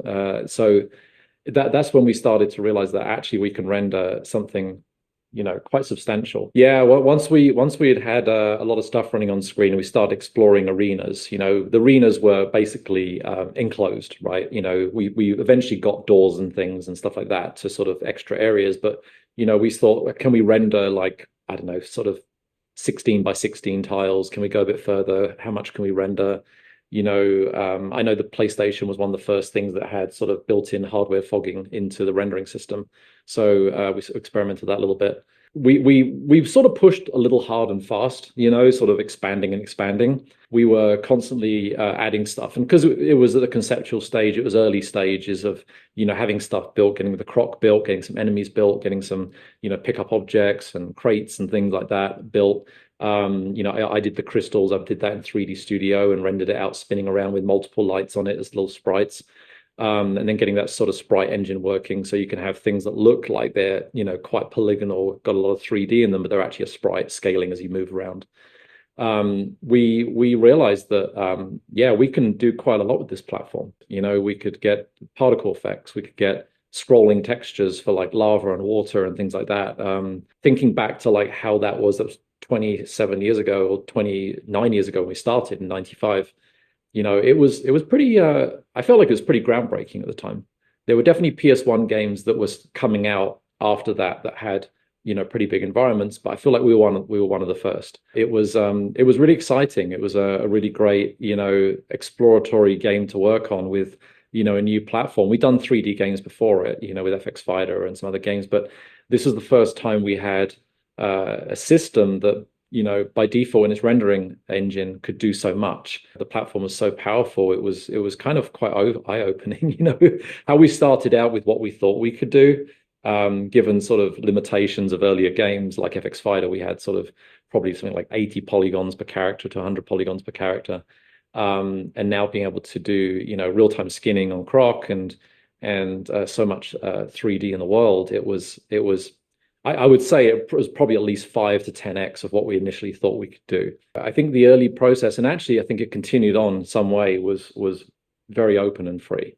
I think Jez really trusted us to make something. We all had experience, a fair amount of experience in making games, and if there were sort of hard and fast deadlines, I wasn't too aware of it.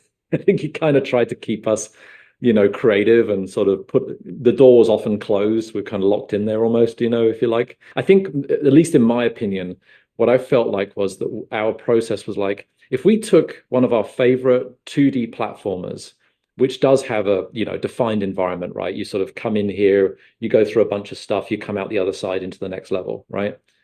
What if we kind of took that and then expanded it out this way, right, into a 3D area? And that sort of freedom to create and explore and to figure out what would platforming feel like in 3 dimensions. It wasn't the first 3D platformer, but it was certainly, I think, one of the first platformers to do it the way we did it, which was to really, concentrate on exploration in the game, jumping onto platforms and having platforms move around in 3D. Some of them were going back and forth, and is that easy to jump on? Are you going to miss it? You're going to have problems with perception of depth to landing on things. How does it feel to like jump on a crate and smash it? What with your camera movement, are you able to sort of look around and get a feel for the environment and really kind of feel like you're sort of in there and exploring? And it was wonderful, and I felt like the freedom that we had to create and do that was amazing. In Simon Keating's Croc concepts, there are a lot of ideas that were just never put into Croc, but he was exploring on that side. He was sort of, coming up with ideas and things with visual concepts of like how something might look, and crazy characters and interesting puzzles and elements that you could have. And it was just so much fun to create it. The PlayStation, we always felt like kept up with what we were throwing in there, and it was quite amazing. Yeah, we had a lot of fun doing stuff like that. I mean, even the iterative process of coming up with ways to do things visually on screen that we really couldn't do back in the day in the 90s, as we know it now.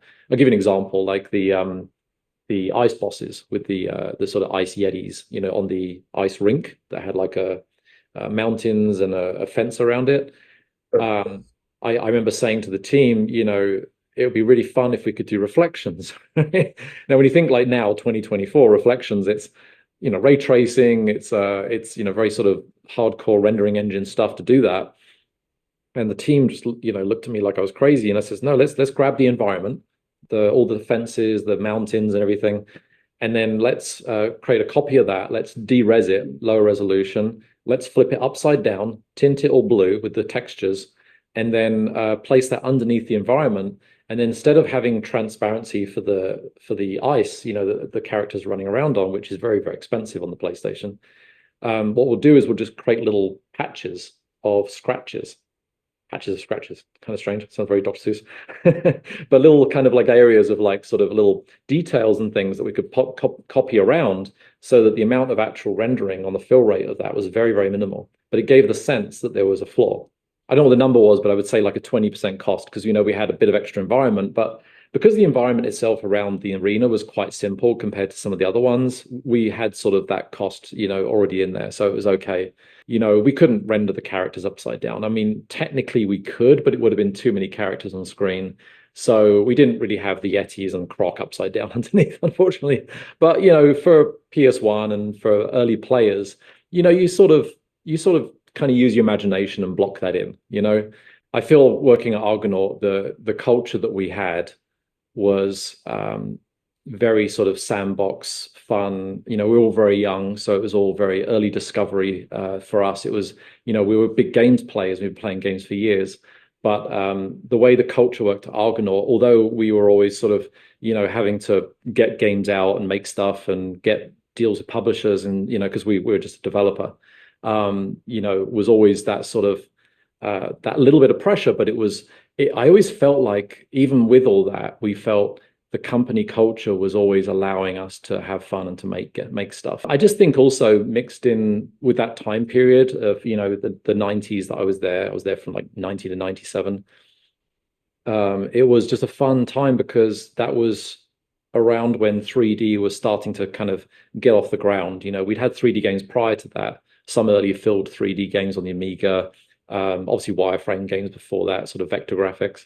But we were starting to do stuff that was really kind of catching the eye of not only the players but the industry. Having textured 3D, having more stuff on screen than a lot of other developers were doing, and it was just exciting. It was just a fun time of both software and hardware kind of movement forward, and seeing new things to us that we hadn't necessarily really gotten to see before. It was really, really exciting.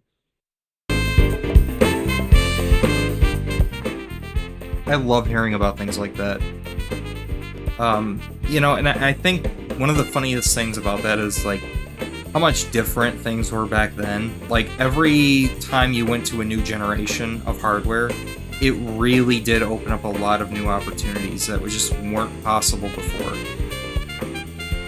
Like they were talking about how powerful the PlayStation 1 is, and that's interesting. You never really talked about the Saturn, but which tells me that probably the lead platform probably was PlayStation. Anyways, yeah, like I feel like the last time we really got like a huge leap forward to where it's like, oh my gosh, this opens up new possibilities now, was the Xbox 360 and PlayStation 3. I feel like ever since then, we've just been having like these small incremental upgrades to what we already have. Nothing really fundamentally changes. It's just like, well, now we can add a little bit more textures over here now, and we can make the puddles look a little bit more realistic now. Like nothing really has fundamentally changed since like the 2000s. I feel like we've kind of hit a cap. We've hit a wall of some sort. But back then, things were a lot more exciting, because every time you went from, let's say you upgraded from a Nintendo Entertainment Center, or Even further than that, let's say you went from like an Atari 2600 to the NES or whatever else, right? Like every time you upgraded your hardware, you're like, whoa, this opens up so many more possibilities now. And they were able to add different layers and different effects and different things you've never seen before. When you went from that to the Super Nintendo, now you have all these different, you have these early 3D with the Super FX graphics chip, right? Like there was so many new and exciting possibilities every time you upgraded your hardware, and technology advanced so much quicker back then compared to what it does in gaming now. I've said it before, I'll say it again. PlayStation 5, to me, feels like a PlayStation 4 Pro on steroids. And when I went from a PlayStation to a PlayStation 2, I was like, holy shit. Like, that was a huge upgrade. Like, I don't think we're ever going to get that ever again. We're never going to see such a huge fundamental leap in technology. It really was like that every time you upgraded, though, back in the day. Whereas now it's like, oh, okay, cool, now my existing library games will run a little bit better. Back then, it was a lot different. You know, and that's really cool, too, to hear about all the different clever tricks with development, like how they got around the reflections, you know, how they manipulated the environment to just make it look like there's reflections on the ground. Just very clever tricks of the trade that they would use to make these different effects happen, because like otherwise it wouldn't have been possible, right? Without these clever design hacks that they would use. Very neat to hear about all that. And you know, I feel like I said earlier, something's been lost along the way with the magic of optimization. It's just not really there anymore, and I feel like part of it to blame is like they have so much processing power. They're just like, they almost don't even try to optimize their games anymore. They're just like, screw it, let's just brute force it in here, and however it runs, that's fine, just put it out. And it just kind of feels like it's slop anymore, you know? And back then, man, like, there were some really clever people designing these games. Like, it really does. When I thought about it, when I was thinking about this Oblivion remaster, how horrible the state that launched in, you know, I was thinking about how they got Morrowind to run on the original Xbox, which, by the way, I think Morrowind would have been a much better game to remaster than Oblivion, but that's besides the point. You know, it's really cool to see how they're like, man, like, how did they fit a game like Morrowind on a system with 64 megabytes of RAM? How did they fit Half-Life 2 on a system with 64 megs of RAM? Like, how do you even do that? Like, it's just very smart people that were developing these games and optimizing the code to make some really incredible things happen. You know, games like Doom 3 and Half-Life 2 and Morrowind had absolutely no business running on an Xbox. You know, an original Xbox, I mean. And yet they somehow found a way to make it happen. And it runs reasonably well. Like, that's the crazy part about it. Like, it's just very, very incredible stuff. And it's things that you don't really see very much of today, you know. Certainly not like it was, man. But anyways, yeah, I mean, like, a game like this now, you would think, you know, the system should be wiping its ass with it, and it is. I mean, it's just 4K 60 FPS flat out easily, you know. So, but back then, when you think about how they fit a game like this onto a PlayStation or a Sega Saturn, you know, you're talking, you know, 2,000 times less power and less resources available, and that's really when the magic really comes into effect, for me at least. Alright, so next up we have the lead animator here, Jason.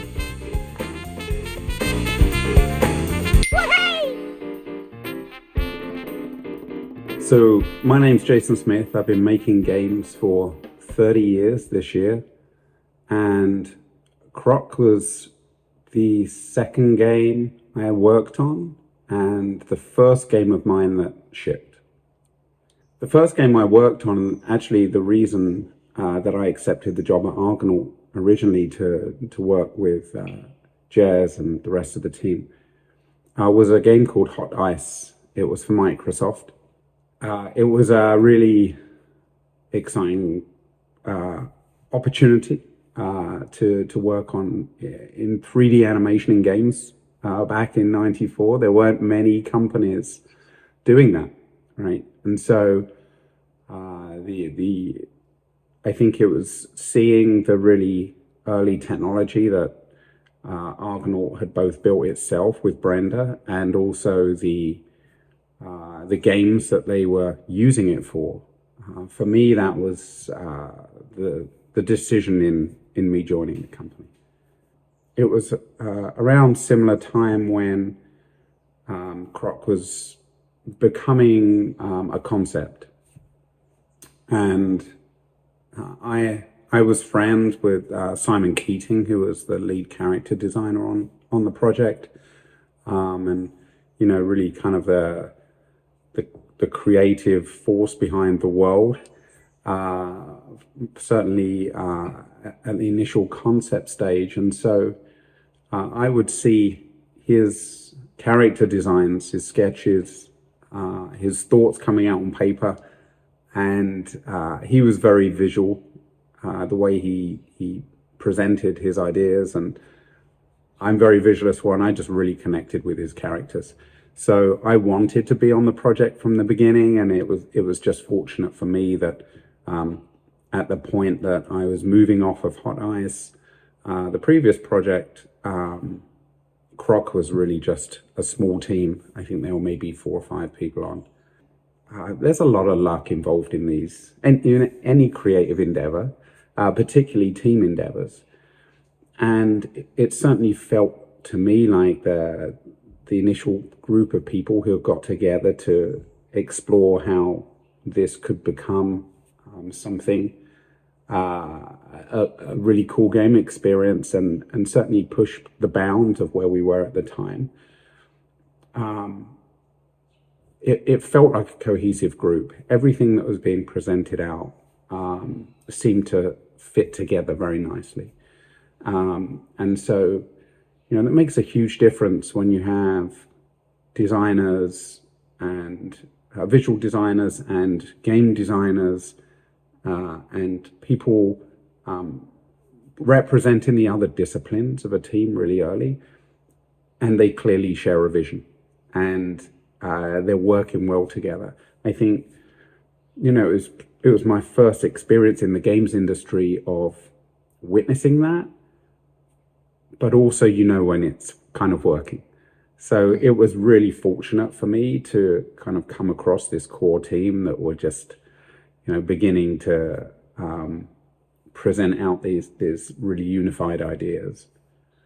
We were on the cutting edge, certainly. There were other companies that were beginning to explore that space as well at the same time.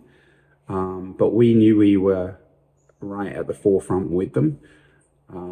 Largely, as you say, enabled by the technology that Argonaut had and had created with Brenda. But I think that, and the combination of drive, Jez had kind of created this environment where people could go off and play, and they could go off and fail, and they could experiment. And we weren't micromanaged. We were actually given a lot of creative space to play in.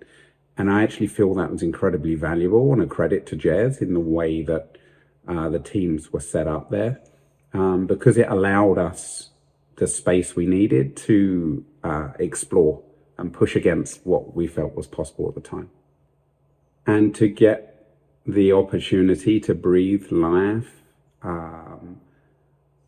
into this world, these incredibly creative characters, and explore playing in like a Chuck Jones, Looney Tunes style, heavily influenced animation area, couldn't have been more exciting.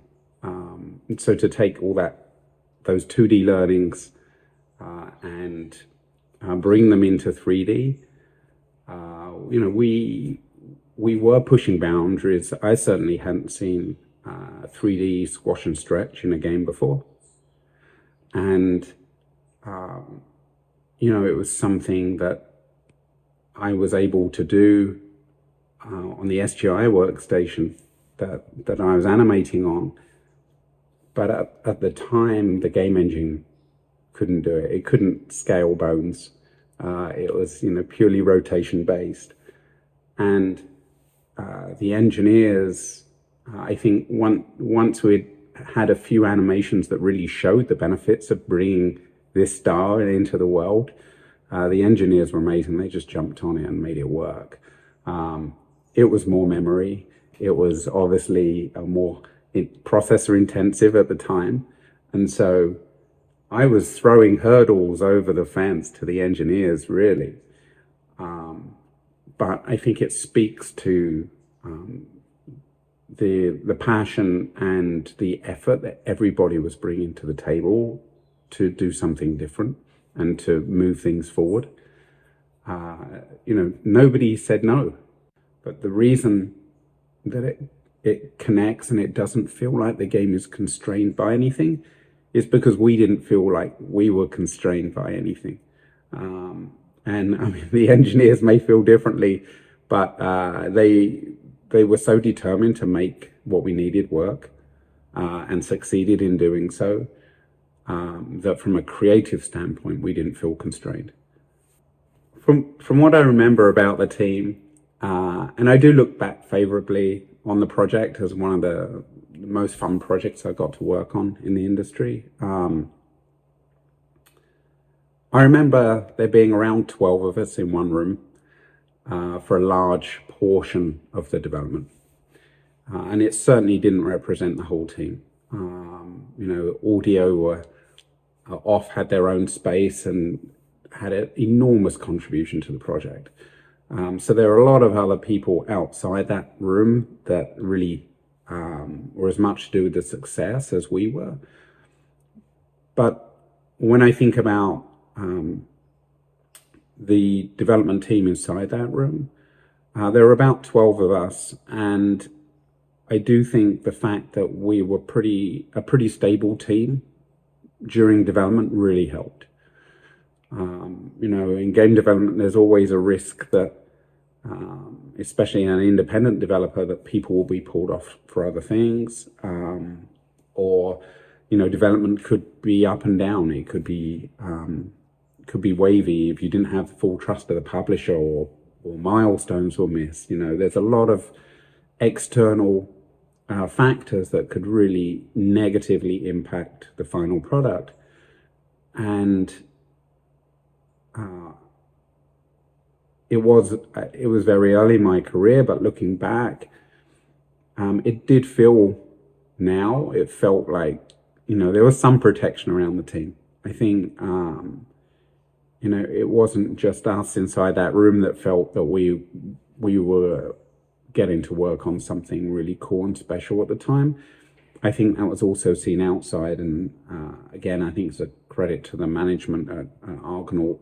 It kind of kept us focused, gave us space, and protected us. We didn't feel the external factors at that point kind of impacting development.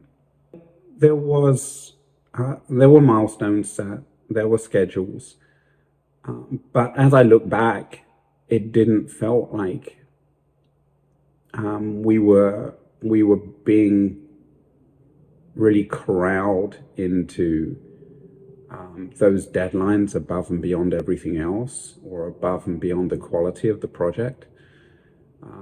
And maybe that's one of the reasons that it stands out as being such a great project and a great experience at the time, is because it did feel creatively led. And again, I think that's just getting the right balance between the leadership, the producers, and the creative direction in the room.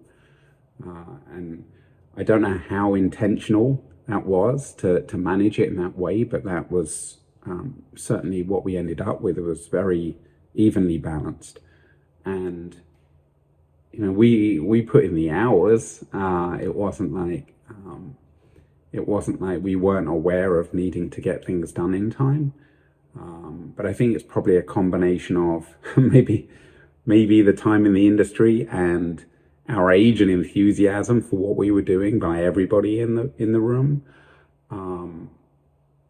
along with the fact that we could iterate pretty quickly, even though they were very rudimentary tools back then comparatively. We kind of built pipelines in so much that we could iterate and improve on things, and feedback. Everybody had the ability to feedback into the game as well. So with a small team, comparatively to now, it's so much quicker to work. And so I think that was one of the great reasons that you could make so much progress so quickly, and maybe one of the reasons that deadlines didn't seem so quite so dictatorial on how you were working. You could, plow through and put the hours in and achieve what you wanted to. It was super exciting at the time, and it felt that just by tackling things in a slightly different way, you could do something that nobody else had done before. And so it was incredibly spacious sandbox for being inventive, and feeling like you're getting to push the envelope in different ways.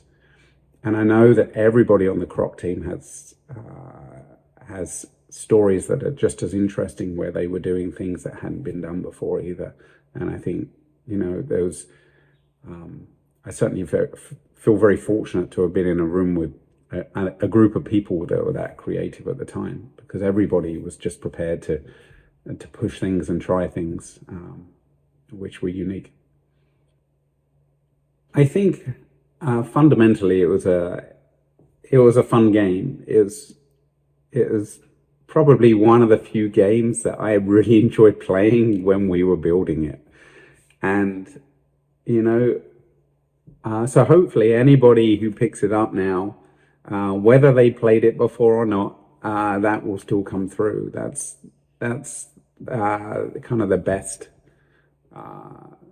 the biggest gift, right? And that's kind of what you want to hear as somebody who's worked on games, is that the people are enjoying it, whether it's for the first time or whether they played it before. So I think there's always a lot of work that goes on behind remastering and bringing these titles back, even if it's in a way that feels truly authentic to the original.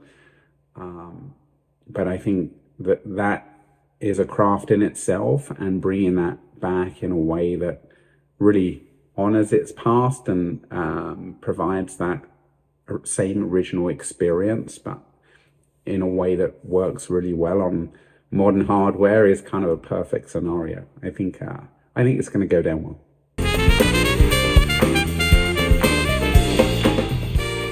Well, I really do think that, games back then, it felt like there was essentially like a marriage of technology and art just coming together to craft something really, really extraordinary with some of these older titles.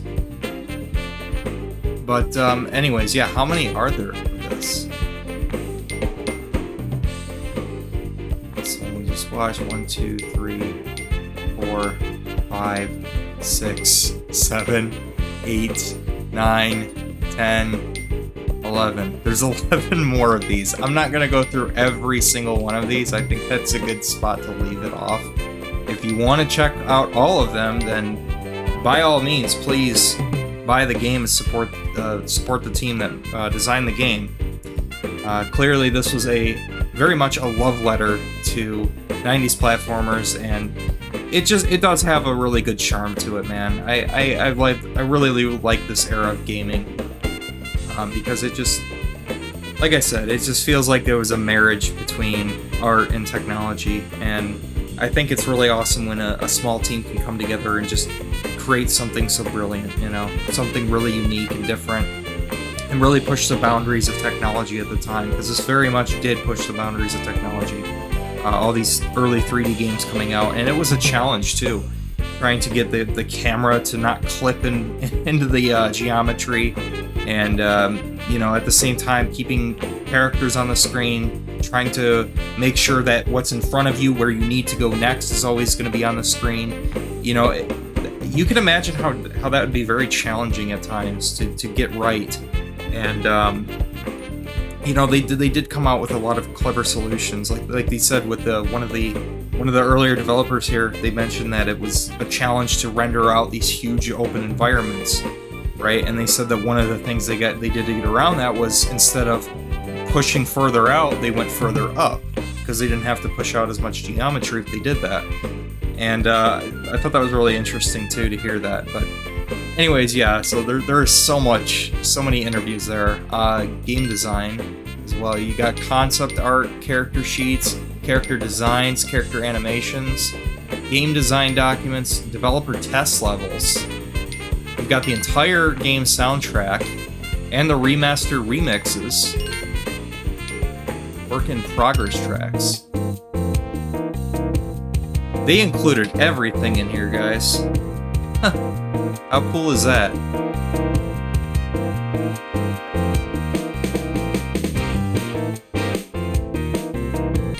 Now, all this stuff I think would be great to put on my my music channel on YouTube, so I'll probably go ahead and do that.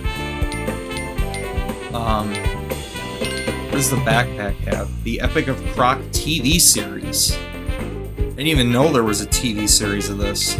Croc in Japan, marketing and merchandise. Croc photo book. And Croc-chet Croc. Whatever the heck that means. TV series Bible. This game is so godly, it has its own Bible.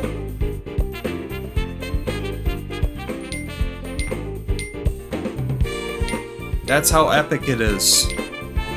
Croc is a god. Yes. Heard it here first, folks. Croc is officially a god now. Anyway, yeah, I think this is a good spot to leave off. I love how they included this, I really do. There's so much to dive into here.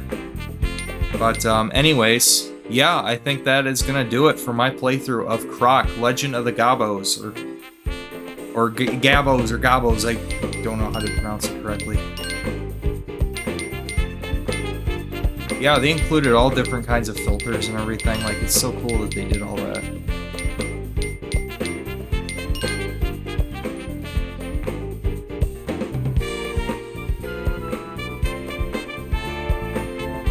Yeah, I really do miss this this era of gaming.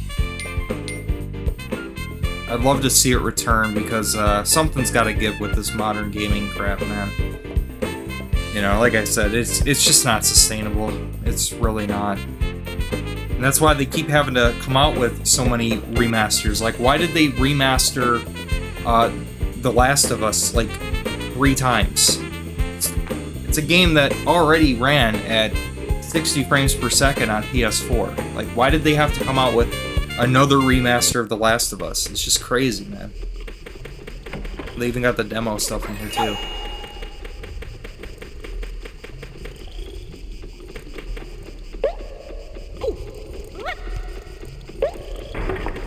Huh.